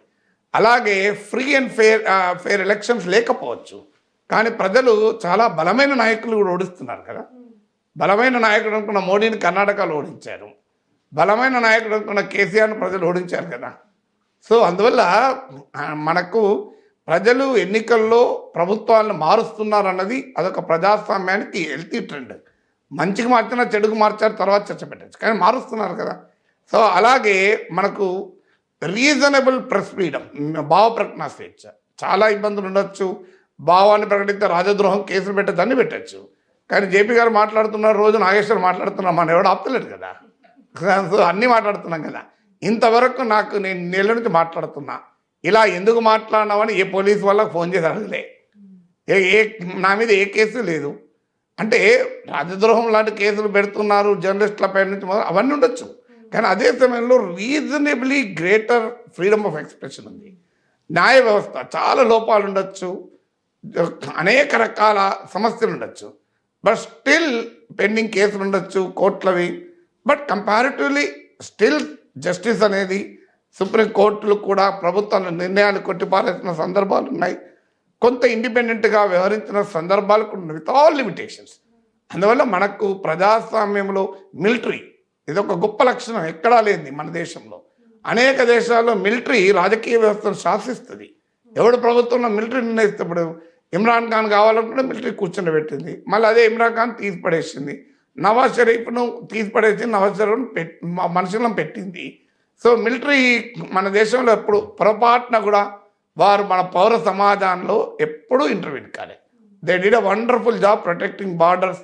తర్వాత హ్యుమానిటేరియన్ క్రైసిస్ వచ్చినప్పుడు, డిజాస్టర్స్ వచ్చినప్పుడు ఒక గొప్ప పని చేశారు తప్ప ఏనాడైనా రాజకీయ ఆకాంక్షల్ని మన మిలిటరీ ప్రదర్శించిందా? మీరు చూడండి, మిలిటరీ జనరల్స్గా పనిచేసిన వాళ్ళు కొద్దిమంది మాత్రమే అక్కడ ఇక్కడ ఏదో కేంద్ర మంత్రులుగా గవర్నర్లుగా ఉండొచ్చు, కానీ లార్జ్లీ వాళ్ళు పబ్లిక్ లైఫ్లో కూడా కనబడరు. మన గొప్పతనం ఏదంటే, సో వాళ్ళు పార్టీ పెట్టుకొని జనరల్ ఎర్షాద్ పార్టీ పెట్టినట్టు, లేకుంటే జనరల్ పర్వేజ్ ముషర్రఫ్ పార్టీ పెట్టినట్టు ఇండియాలో కూడా జనరల్ పార్టీ పెట్టి అధికారం కొరకు ప్రయత్నించే చరిత్ర ఉందా? ఇది గొప్పతనం కదా మనది. ఇవన్నీ మన గొప్పతనం భారత ప్రజాస్వామ్యానికి. అందువల్ల నిరాశ నిస్పృహలతో సమాజాన్ని నిర్మించలేము. No politics is never a substitute to bad politics. Good politics is substitute to bad politics. రాజకీయాలు లేని ప్రజాస్వామ్యం చాలా ప్రమాదం. ఎందుకంటే మాలాంటి వాళ్ళ మొదటి నుంచి చెప్తున్నది, don't be apolitical. Depoliticisation is never solution to democracy. So politics is not a bad word. పాలిటిక్స్లో మనం బ్యాడ్ చేసాం తప్ప, జేపీ గారు ఎమ్మెల్యేగా ఉన్నారు, నేను 2 సార్లు ఎమ్మెల్సీగా ఉన్నాను, ఉంటే మేమంతా ఎందుకు పోయి ఆడ కూర్చుంటాం, పనిలే కూర్చుంటామా? చెడ పని చేద్దాం, మాకే వేరే పనులు లేవా? బయట అద్భుతమైన జీవితాలు ఉన్నాయి, మాకు అద్భుతంగా చేయగలం. ఇప్పుడు అంటే ఆ సభలో కూర్చుంటే వ్యక్తిగతంగా వచ్చేటువంటి ఏ లాభం తీసుకున్నా మా ప్రొఫెషనల్ లైఫ్లో అంతకన్నా ఎక్కువ నష్టం తక్కువ రాదు. నేను ఎమ్మెల్సీ అయినప్పుడు నా శాలరీ యూనివర్సిటీ ప్రొఫెసర్ శాలరీలో సగం. నేను ఢిల్లీ పబ్లిక్ స్కూల్లో నా బిడ్డను కూతురు చేర్పించడానికి పోయి ఫీజు చూసి బయటకు వచ్చి చేర్పించలే, నేను వేరే నార్మల్ స్కూల్లో చేర్పించుకున్నాను. So that was the situation. రోజు ఉదయం వెళ్ళి క్లాస్ చెప్పేవాడిని. బిట్స్ హైదరాబాద్కి వెళ్ళి 4 ఏళ్ళు విజిటింగ్ ప్రొఫెసర్గా రోజుకు వారంలో 2-3 రోజులు క్లాసులు చెప్పుకున్నాను, ఎందుకంటే డబ్బులు సరిపోలేదు. సో అందువల్ల అప్పుడున్న సిచ్యువేషన్ అది. ఇప్పుడంటే పిల్లలు పెద్దవాళ్ళు అయ్యారు, మా జీతాలు పెరిగాయి. ఆ రోజున సిచ్యువేషన్. నేను మొదటి ఎమ్మెల్యే అయినప్పుడు బస్సులలో మహబూబ్నగర్ చాలామంది నిరాడంబరత్వం అంటే కాదయ్యా, ఐ కాంట్ ఎఫోర్డ్ అన్నా. నాకు 40,000 జీతం, పిల్లలు చదువుకుంటున్నారు, నాకేం ఆస్తిపాస్తులు లేవు, కొత్తగా ఇల్లు కట్టుకున్నాను, దానికి హౌసింగ్ లోన్ కట్టాలి. నేను కారు హైదరాబాద్లో తిరగడానికి నాకు తడిసి మోపడవుతుందయా, మహబూబ్నగర్ కార్లో పోయేస్తాను, దానికన్నా నా బస్సు ఫ్రీగా ఉన్నది, బస్సులో పోయేస్తాను. అందువల్ల రియాలిటీ అది కదా. అందువల్ల ప్రజలు మన రాజకీయాల్లో ప్రజాస్వామ్యంలో చాలా లోపాలు ఉండొచ్చు. అందుకే అంబేద్కర్ అంటాడు, కాన్స్టిట్యూషన్ ఎంత గొప్పగా ఉందని కాదు, it all depends on the men and women who implement the constitution. Quality of men and women decide చేస్తాయి. ఒక బలమైన పౌర సమాజం ఉంది. మన దేశంలో ప్రజాస్వామ్యం సాధించిన గొప్ప విజయాలు ఉన్నాయి. అదే సమయంలో తీవ్రమైన క్రానిక్ ప్రాబ్లమ్స్ ఉన్నాయి, తీవ్రమైన సమస్యలు ఉన్నాయి. But never say Indian democracy is terminally ill అని మాత్రం నేను ఒప్పుకోను. It is a serious flaws ఉన్నాయి, దాంట్లో డౌట్ లేదు. But still we should be proud of what we have achieve. మనకి ఇంకా పాలిటిక్స్లో కన్నా ఎకనామిక్స్లో మనం చాలా చేయాల్సింది, అన్నిటికన్నా ముందు సోషల్ లైఫ్లో చేయాల్సింది. ఇప్పటికీ ఆలయాల్లోకి దళితులు ఎంటర్ అయితే అటాక్, కులాంతర విహారం చేసుకుంటే పరువు హత్యలు, ఈ దరిద్రం ఉన్నది. ఇంకా సామాజిక రంగంలో, రాజకీయ రంగంలో ఉన్న దరిద్రమే మనకు ఎక్కువ కనబడుతుంది. సామాజిక రంగంలో ఇంతకన్నా తీవ్రమైన సమస్యలు ఉన్నాయి కదా. సార్, మీరు మార్క్ తీసుకురావాలంటే ఏం చేస్తారు? డెమోక్రసీ అనేది కేవలం ఓటు వల్ల మాత్రమే వచ్చేది కాదు సుమేధ, అవసరం అది ఓటు. ఆ ఓటు అంటూ అర్థమయ్యే వ్యవస్థ కావాలి. ఖచ్చితంగా మనం ఉన్న పరిస్థితుల్లో ఇంత నిరుపేద దేశంలో, ప్రజాస్వామ్య అనుభవం గత 500-1000 సంవత్సరాలుగా లేని దేశంలో, వలస పాలనకు అలవాటు పడ్డ దేశంలో, కుల వ్యవస్థ ఉన్న దేశంలో, అక్షర జ్ఞానం లేని దేశంలో అద్భుతాలు సాధించాం. మీరు అమెరికాను చూస్తే ఈవేళ ఆ డొనాల్డ్ ట్రంప్ అనేటువంటి త్రాష్టుడు ఆ దేశంలో చాలామందిని ఎన్నికల్లో ఓడిపోయినని గెలిచాన్ని బొకాయిస్తుంటే వాళ్ళంతా వాడు గెలిచాడని చెప్పిన పరిస్థితి వస్తుంటే అక్కడ ఆ దేశంలో మళ్ళీ వాడు ఎన్నికల్లో పోటీ చేసి గెలిచే అవకాశం కనిపిస్తుంటే పార్లమెంట్ మీద దాడి చేసి మరి రాజ్యాంగ విరుద్ధంగా అధికారం చేర్చుకోవాలి ప్రయత్నం చేసిన వాడు మళ్ళీ రేపు రాష్ట్రపతి అయ్యే అవకాశం కనిపిస్తుంటే దేశంలో ప్రతిపక్షాలు కూడా పార్లమెంట్ మీద ఎప్పుడు దాడి చేయలేదు. వాడితో పోలిస్తే మనం చాలా పొరపాటునున్నా కూడా అద్భుతంగా చేసిన మాట వాస్తవం. కానీ ఎక్కడ సమస్య వచ్చిందంటే మన ప్రజాస్వామ్యాన్ని ఓటుకి నిరసనకి పరిమితం చేశాం. అంబేద్కర్ అందుకనే రాజ్యాంగం వచ్చినప్పుడు అన్నారు, రాజ్యాంగం వచ్చాక మనకి స్వేచ్ఛ వచ్చాక, వాక్ స్వాతంత్రం ఉన్నాక, సంఘటితమయ్యే అవకాశం ఉన్నాక, ఓటు హక్కు ఉన్న తర్వాత పాతకాల పద్ధతిని పక్కన పెట్టాలి. ఈ రస్తా రోకోలు, ఈ హింస, ఎవరు ఇవాళ ఓటేసి రేపొద్దు నుంచి ఇస్తిఫాదు అని చెప్పి ఉద్యమాలు, ఈ నిరసనలు, ఈ బంద్ అవ్వాలి. మనకి అది పోలా. రాజ్యం వేరు, మనం వేరు అనుకుంటున్నాం. మనం ఎక్కడ పెట్టామన్న సంగతి మనకు స్పృహ రాలా ఈ దేశంలో. దానిలో భాగంగా ఏమైంది, అధికారం కేంద్రీకరణ అయ్యేసరికి మనం వేసే ఓటు ఆ రోజు ఇమోషనల్గా కేసీఆర్ దొరతనం ఉంది అంటే ఓటేసి, నేను ఫ్రాంక్గా చెప్తున్నాను, లేకపోతే మరో చేసి అంతే తప్ప ఈ ఓటేస్తే నాకు లాభం ఏంటి, నాకు నష్టం ఏంటి, నా బతుకెట్లా ఉంటుందన్న ఆలోచనతో మన అత్యధికులు ఓటేయట్లా. ఒక ఇమోషన్తో వేస్తున్నాం, యాంగర్తో వేస్తున్నాం, లేకపోతే డబ్బుల ప్రలోభంతో వేస్తున్నాం. నాగేశ్వరం చెప్పినట్టుగా డబ్బులు ఇస్తే ఓటు పడుతుందని గ్యారంటీ, కానీ డబ్బులు ఇవ్వకపోతే ఓటు పడుతుందని గ్యారంటీ వచ్చేసింది దేశంలో. కాబట్టి ఎందుకు ఇది జరుగుతోందని చెప్పంటే నా ఓటుకి నా బతుక్కి సంబంధం నా మనసులో అర్థం కావట్లేదు. ఒక పౌరుడికి నేను కట్టే పన్నులకి నాకు వల్ల జరిగే పన్నులకి మధ్య సంబంధం నాకు అర్థం కావట్లేదు. ఈ రెండు అర్థం కానప్పుడు ఓటు కేవలం అమ్ముడుపోయే వస్తువు అన్న అవుతుంది, లేకపోతే రేపొద్దున ఎలక్షన్ అయిన తర్వాత నా డబ్బులే నాకు కాస్త పంచి పెట్టేస్తే మా బాంచను కాలుమొక్తా నాకు అదృష్టం కొద్ది నువ్వు ఇస్తున్నా అని చెప్పి వాడు కాళ్ళు పట్టుకునే వస్తువు అని అవుతుంది, లేకపోతే ఒక ఇమోషన్తో నా కులం, నా మతం, నా వర్గం, నా ప్రాంతం చాలా ఈజీగా ఈ దేశంలో రెచ్చగొట్టడం. ఇన్ని రకాల విభేదాలు ఉన్న దేశంలో, వైవిధ్యం ఉన్న దేశంలో దాన్ని ఉపయోగించిన వస్తువు అని అవుతుంది. మన దేశంలో ఈ మూడు కనిపిస్తున్నాయి. డబ్బులతో ఓటుకుంటున్నాం, లేకపోతే తాత్కాలికమైన తేలాలతో ప్రజల్ని బాగా ఊరిస్తున్నాం, లేదంటే కులం మతం రెచ్చగొట్టి విభేదాలు సృష్టించి మనం ఓటు బ్యాంకులుగా మార్చుకుంటున్నాం. అది కాకుండా నా బతుకు, నా పిల్లల బతుకు, నా ఓటు వల్ల ఏం మారుతుందో అర్థం కావాలంటే అధికారాన్ని పూర్తిగా వికేంద్రీకరించాలి.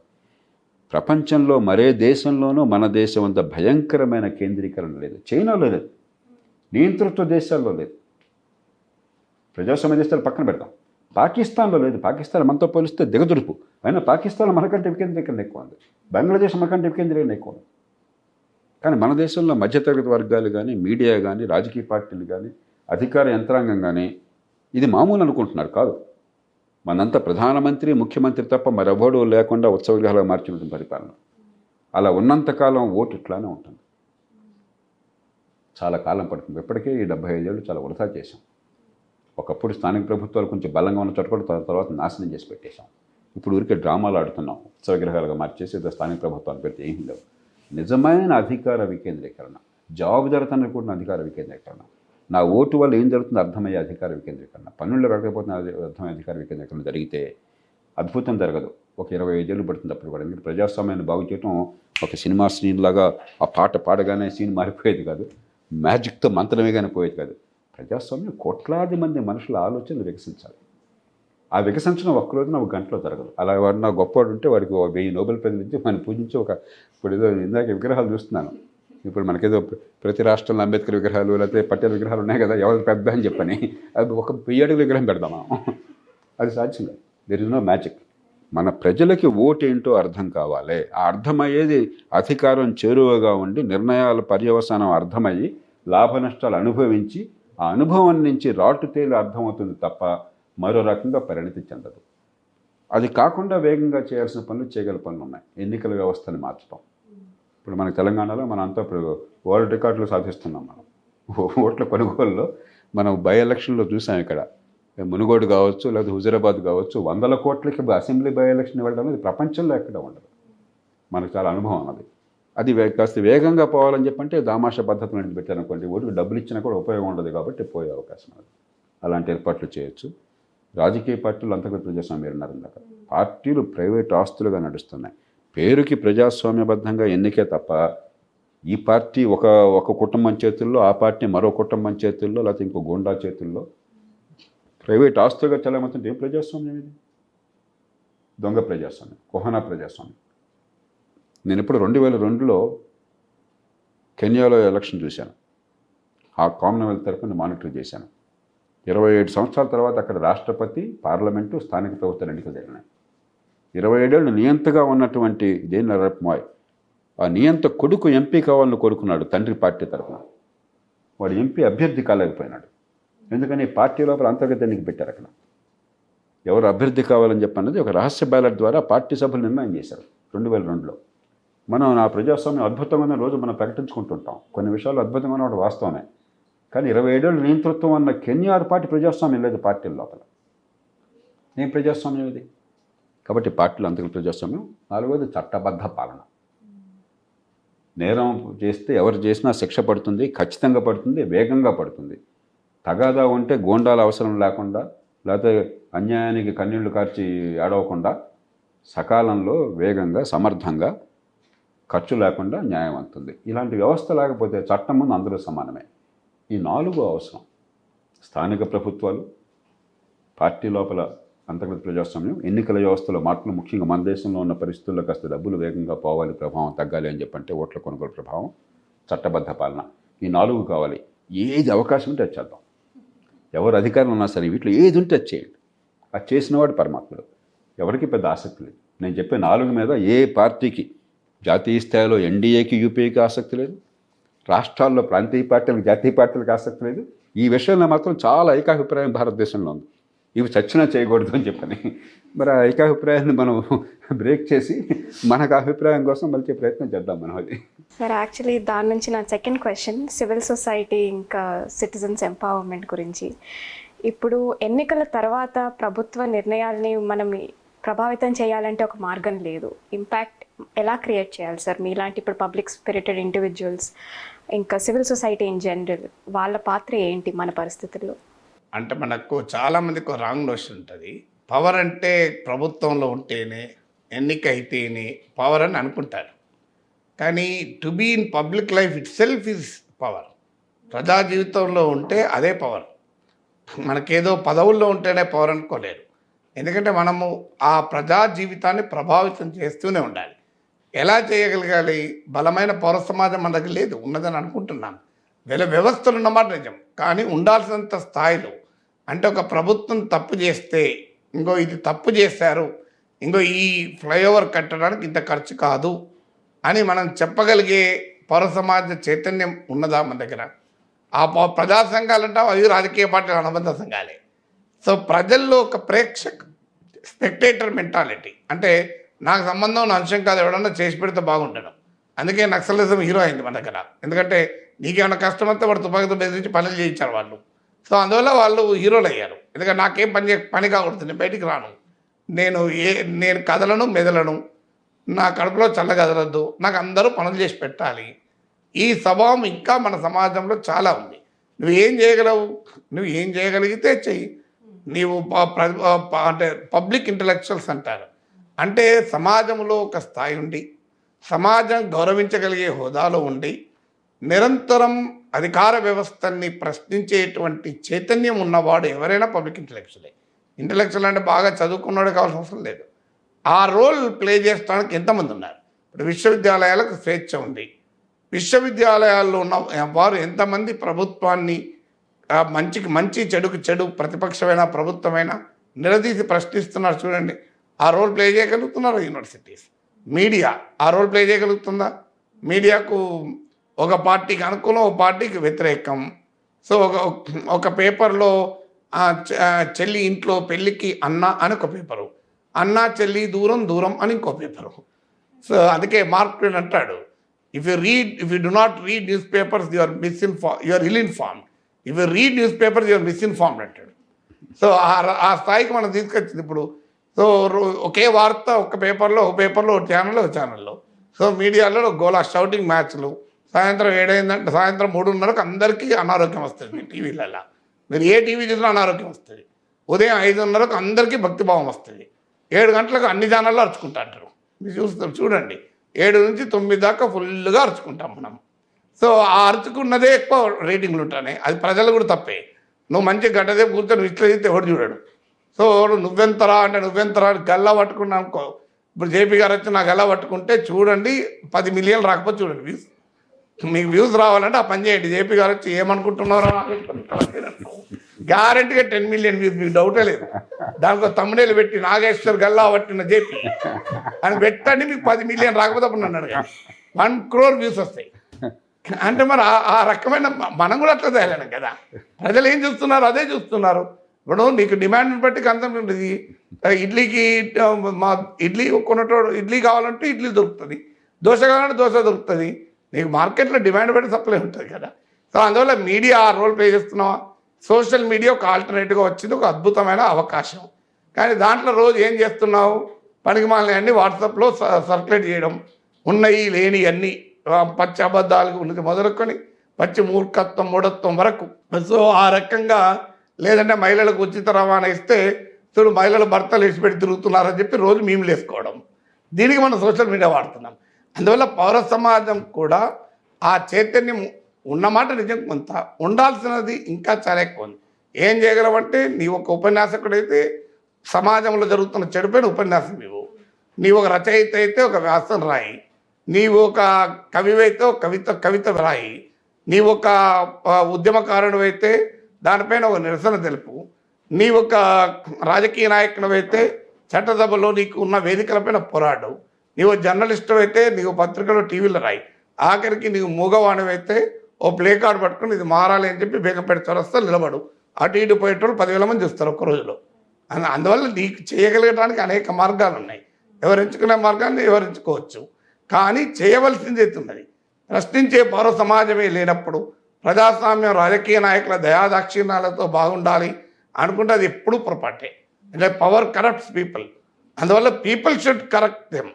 So if people do not correct power corrupts people. Sir మీరేమనుకుంటున్నారు సార్? ఇంపాక్ట్ ఉన్నారంటే మనం మళ్ళీ అంబేద్కర్ దగ్గరికి వెళ్ళాలి. ఒకసారి స్వపరిపాలన ఉన్నాక రాజ్యాంగబద్ధ హక్కులు ఉన్న తర్వాత ముందు ఏం చేయకూడదో అర్థం కావాలి. నిరసన పద్ధతులు పురుల్లో బుద్ధి పుట్టిన ప్రతివాడు వచ్చి రోడ్డు మీద అడ్డుంటానని చెప్పంటే అది ప్రజాస్వామ్యం కాదు, వల్లకాడు అవుతుంది. మరి ఏం చేయాలి? మళ్ళీ అగైన్ అంబేద్కర్ ఏం చెప్పారైనా, ఎడ్యుకేట్, ఆర్గనైజ్, యాజిటేట్. యాజిటేట్ అంటే చట్టబద్ధంగా, ఆటంకం లేకుండా, హింస లేకుండా. దాన్నే లోక్సత్తా ఉద్యమంలో ప్రజాస్వామ్యపేటలో మనం మళ్ళీ చెప్పేది సంఘటితంగా పరిజ్ఞానంతో నిలదీయటం. 2-3 ఉదాహరణలు ఇస్తాను. 1998 అక్టోబర్ 2వ తారీఖున మొట్టమొదటి ఉద్యమం లోక్సత్తా చేపట్టింది. ప్రజల్ని కూడదీసి ఒక మౌలిక మార్పు కోసం చెప్పని.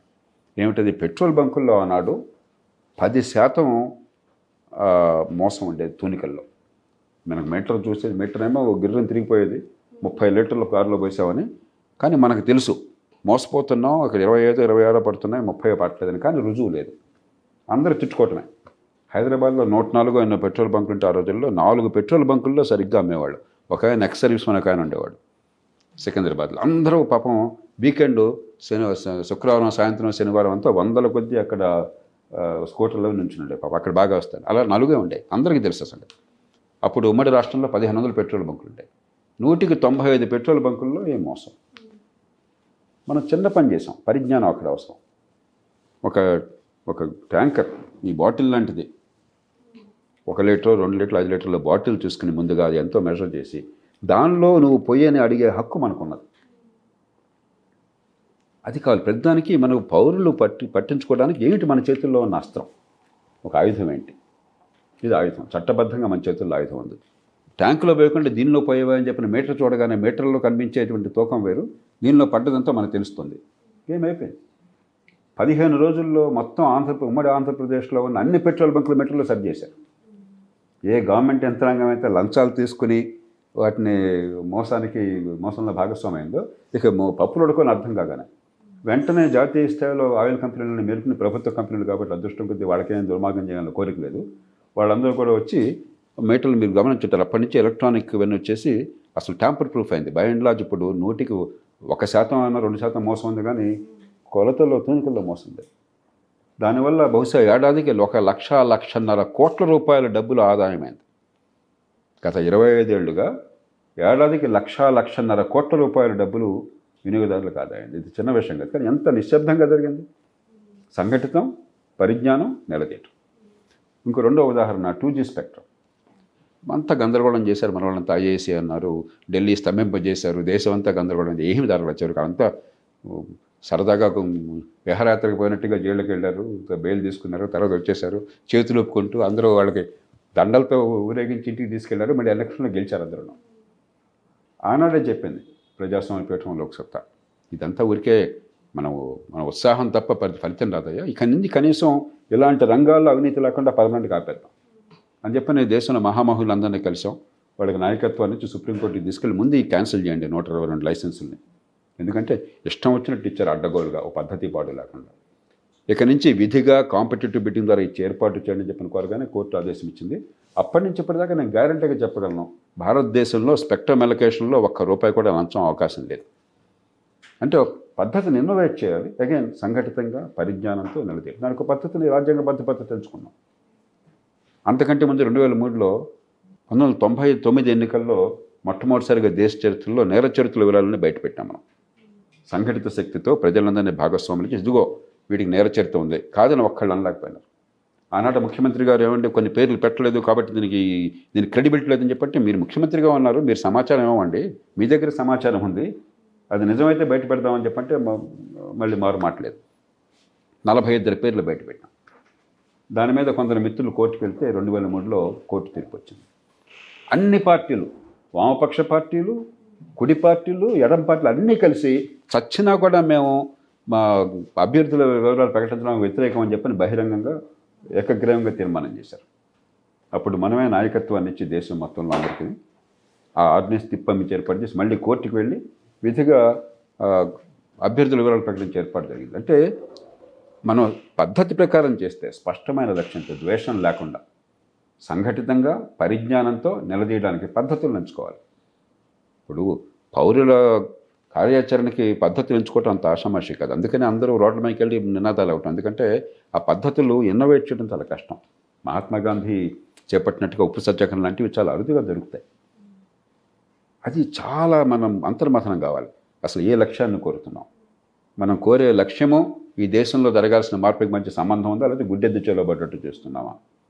దానికి ప్రజల కార్యాచరణకి వాళ్ళ చేతుల్లో సులభమైన ఆయుధం, అందరినీ కలిపే ఆయుధం ఏమిటి? నిరంతరం మథనం ఉండాలి. అన్నిటికీ సాధ్యం కాకపోవచ్చు, అవి కొన్నినా సాధ్యమవుతాయి. అంచేత ఊరికే ఒకరినొకరు తిట్టిపోయటం కాకుండా, మనకు రాజకీయం అని చెప్పంటే ఇస్తిఫా దేదో, లేకపోతే జిందాబాద్, లేకపోతే పెద్ద వాడికి పోస్టర్ వేసేయడం, అది తప్ప ఆలోచన పెంచేది కాదు, మార్పుని తెచ్చేది కాదు. దానికి స్వతంత్ర పోరాటం ఉదాహరణలు ఉన్నాయి. స్వతంత్రానంతరం మనలాంటి ఉద్యమాలు చేస్తున్న ఉదాహరణలు మీరు రైట్ టు ఇన్ఫర్మేషన్ యాక్ట్ ఉంది.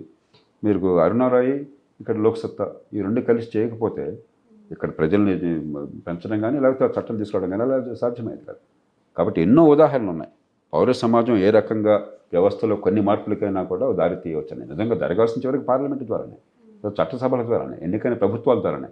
కానీ వాళ్ళెవరు గుడ్డివాళ్ళు కాదు, వాళ్ళెవరు చెవిటి వాళ్ళు కాదు, ఖచ్చితంగా వింటారు. వినేట్టు చేయడం మన బాధ్యత. సార్, ఇప్పుడు కొన్ని ఎస్ ఆర్ నో క్వశ్చన్స్ ఉన్నాయి. జస్ట్ ఎస్ ఆర్ లేదా నో అని మాత్రమే సమాధానం చెప్పాలి. Freedom of speech is under threat in India. Yes or no? To an extent yes, but largely no. Okay, no. మళ్ళీ మీరు ఒకటే మాట అన్నారు కదా. అలా కొన్నిటికి ఒకటే చెప్పలేము కూడా, అసాధ్యమైన విషయం. కొన్నిటికి ఒక్కటే చెప్పాలని ప్రయత్నం చేయడం మన ఇరుకుని పెట్టాలని నా ప్రశ్న. గ్లాస్ లో వాటర్ ఉన్నది, ఫుల్ సగం ఉంది, ఫుల్ ఎస్ ఆర్ నో అంటే what can I tell? It full and it is empty. Right. Both కదా. So the emergence of political consultancies is bad for our politics. Bad. Yes. వాటిని condemn చేయలేను, కానీ చెడే కనిపిస్తుంది. కానీ I don't want to condemn at the same time. అంటే ఒక్క మాటలో ఎందుకు bad అంటానంటే there is no commitment in it. Right. It's just a business. Right. Politics is not business. యువత కొంతమందికి ఉపాధి వస్తుంది కదా, ఏదో ఖర్చు పెట్టలేదు. అంటే సైనైడ్ అమ్మతో కూడా ఉపాధి. పొలిటికల్ కన్సల్టెన్సీ పేరిట వాళ్ళు రీసెర్చ్ మాత్రం చేయడం, మ్యానిపులేట్ చేస్తున్నారు. They are manipulating the minds of the people. అది ప్రమాదం. ఎలాగ అమ్మాలని చూస్తున్నారు కానీ అమ్ముడు అవసరమైన వస్తువు అమ్మాలని చూడట్ల. సమస్య ఏంటంటే అమ్ముడు పోయేది అమ్మాలని చూస్తున్నారు, లైక్ ఆల్ మార్కెటింగ్ పీపుల్. అంతేగాని సమాజానికి అవసరమైన అమ్మాలని ప్రయత్నం జరగట్లేదు. That is sad, but we have to figure out a solution. The constitution should be rewritten. No not at all. Why should it be rewritten? అసలు మన ఏమైనా బాగా ఉంటే మంచిది రాజ్యాంగం. Right. కొన్ని మార్పులు చేసుకోవచ్చు మనం, కానీ there is nothing fundamental wrong with it can always be updated and revised. Why should be rewritten? అసలు పెద్దగా మార్పు కూడా అవసరం లేదు. చాలా మంది చాలా లూజ్గా పాపం తెలియక అంటారు, దురుద్దేశంతో కాదు. రాజ్యాంగంలో నేను పూర్తిగా ఈ దేశ ప్రజాస్వామ్యానికి కట్టుబడ్డ మనిషిగా, రాజ్యాంగాన్ని క్షుణ్ణంగా అధ్యయనం చేసిన మనిషిగా నిష్కర్షగా చెప్తున్నాను, నిస్సందేహంగా చెప్తాను. రాజ్యాంగం అద్భుతమైనది. కొన్ని చిన్న చిన్న ఇబ్బందులు అంటే మార్చుకోవడానికి మన చేతుల్లో ఉన్నది. మౌలికంగా పెద్ద తేడా లేదు. ఏమన్నా తేడా ఉంటే మనం తీసుకొచ్చిన మూర్ఖత్వం వల్ల, ఉదాహరణకి స్థానిక ప్రభుత్వాల రాజ్యాంగ సవరణ మనం మూర్ఖంగా తీసుకొచ్చాం, మంచి ఉద్దేశంతో అయినా కూడా ఒరిజినల్గా లేదు. కాబట్టి వాటిని సవరించుకోవటం తప్ప ఫండమెంటల్గా రాజ్యాంగంలో ఏ రకమైన ఇబ్బంది లేదు. ఈ దేశ ప్రజలను ఏకంగా చేసేటువంటిది, ఉదాత్తమైన విలువలను ప్రతిపాదించేటువంటిది, ఇప్పటిదాకా దేశానికి అద్భుతంగా రక్షణ కవచంగా కాపాడింది. Right. Okay. India will be a developed country by 2047. తేదీలు చెప్పలేం కానీ definitely it will be developed country. అందులో ఏముంది? 110%. ప్రభుత్వాల వల్ల కాదు, ప్రజల వల్ల అవుతుంది. 140 కోట్ల మంది ప్రజలు ఉన్నప్పుడు డెవలప్డ్ ఎందుకు కాదు? 140 కోట్ల మంది ప్రజలు రోజుకో గ్లాస్ పాలు తాగితే చాలు, పాల మార్కెట్ ఎంత పెరుగుతుంది? 140 కోట్ల మంది రోజుకో కోడిగుడు తినమని. ఎగ్ మార్కెట్ భారతదేశ కోళ్ళు సరిపోవు. అప్పుడు అమెరికా కోళ్ళు, రష్యా కోళ్ళు, జర్మనీ కోళ్ళు, శ్రీలంక కోళ్ళు అన్నచ్చి ఇక్కడ గుడ్లు పెట్టాలి, అయినా కూడా సరిపోవు. భారతదేశం 140 కోట్ల ఫోన్లు వాడమనండి, ఎన్ని ఫోన్లు అవసరం ఉంటుందో చూడండి. భారతదేశంలో 140 కోట్ల మంది మంచిగా తృప్తిగా బట్టలు వేసుకొని ఇవ్వండి, ఎంత పెరుగుతుందో చూడండి. అందువల్ల మన మార్కెటే మన స్ట్రెంత్. అంత త్వరగా జరుగుతుంది అంటారా సార్? త్వరగా ఏది జరగదు, త్వరగా జరగాలని కోరుకోవాలి సార్. డెవలప్డ్ నిర్వచనం లేదు కాబట్టి దీనికి సమాధానం సాధ్యం కాదు. If you give me a number I will tell you. Okay. నా దృష్టిలో ఒక $25 trillion ఎకానమీ అవుతుంది. That is still not good enough. అంటే అప్పుడు మన జనాభాలో బహుశా ఒక $12,000-15,000 పర్ క్యాపిటల్ వస్తుంది, which is much better than today, కానీ still not enough. Got it. Stock market మాత్రం 3 లక్షల పాయింట్లు చెప్తారు గ్యారెంటీ. స్టాక్ మార్కెట్ ఎలా ఉన్నా కూడా అది రీజనబుల్, రియలిస్టిక్గా $4 trillion ఎకానమీ 25 ఏళ్లలో 20 నుంచి $25 trillion కట్టడం it's very much with in our reach. మనం మరీ మూర్ఖంగా తప్పులు చేయకుండా ఉంటే, కానీ తప్పులు చేస్తున్నాం కానీ the danger is there, but there is a realistic possibility. $20 to $25 trillion economy. I enjoyed my time in politics. I enjoy the time in discussing with JP. And I really enjoy time in politics, డౌటే లేదు. ఎందుకంటే మాకు అది భావ కళ్ళల్లో ఆనందం చూస్తామని వెళ్ళలేదు చట్టసభలకు. అందువల్ల we were happy with what we have done, because with all the limitations. Sir. Depends on the definition of politics. మన రకమైన పాలిటిక్స్ అయితే fully enjoy and continue to enjoy. Party politics, electoral politics అంటే దేశంలో ఉన్న తీరులో ఆనెస్ట్గా అది enjoyment లేదు. Right. Yeah. I cannot claim that's enjoyable. ఎందుకంటే మనం చర్చించుకున్నాం కదా, that's not a very pleasant. మీకు ఒక ఉదాహరణ చెప్తాను. ఇంతకుముందు జేపీ గారు అన్నారు చూడండి, ఇన్నోవేటివ్గా ఎడ్యుకేట్ చేయడం అని. కోటిలో ఒక స్కూల్ ఉంది, అది నాకు తెలిసినంత వరకు అంజయ్య చదివిన స్కూల్. మహిళలు ఇప్పుడు ఉమెన్స్ స్కూల్, అంతా పేద పిల్లలు చదువుతారు పాపం, చాలా పేద పిల్లలు, పని మనుషుల పిల్లలు, రిక్షా వాళ్ళ పిల్లలు. సో అక్కడ ఈ ఒక మూర్ఖపు ఐఏఎస్ ఆఫీసరు ఏదో అడ్జస్ట్మెంట్ అని పేరిట రీలొకేషన్ పెట్టి మొత్తం టీచర్లందరూ ట్రాన్స్ఫర్ చేసి పెట్టారు. ఒక్క టీచర్ లేదు. అంతమంది ఉపాధ్యాయులు వాళ్ళు వీళ్ళు ధర్నాలు చేశారు. నేను వెళ్ళి నిరసనగా పాఠం చెప్పిన. సో వాళ్ళకి చెప్పాను, రోజు 2 గంటలు వచ్చి పాఠం చెప్తాను అంటే వాళ్ళు పాపం ఒక క్లాస్ అయ్యాక అన్నారు, సార్ మా టీచర్లు అపాయింట్ అయినాక కూడా రండి సార్ అని. చాలా ప్రేమతుంది, చాలా ఆనందం వేసింది. అట్లా పాఠం చెప్పి నెక్స్ట్ డే రామయ్య గారు తీసుకెళ్ళి మ్యాథమెటిక్స్ చెప్పడానికి వెళ్ళాను.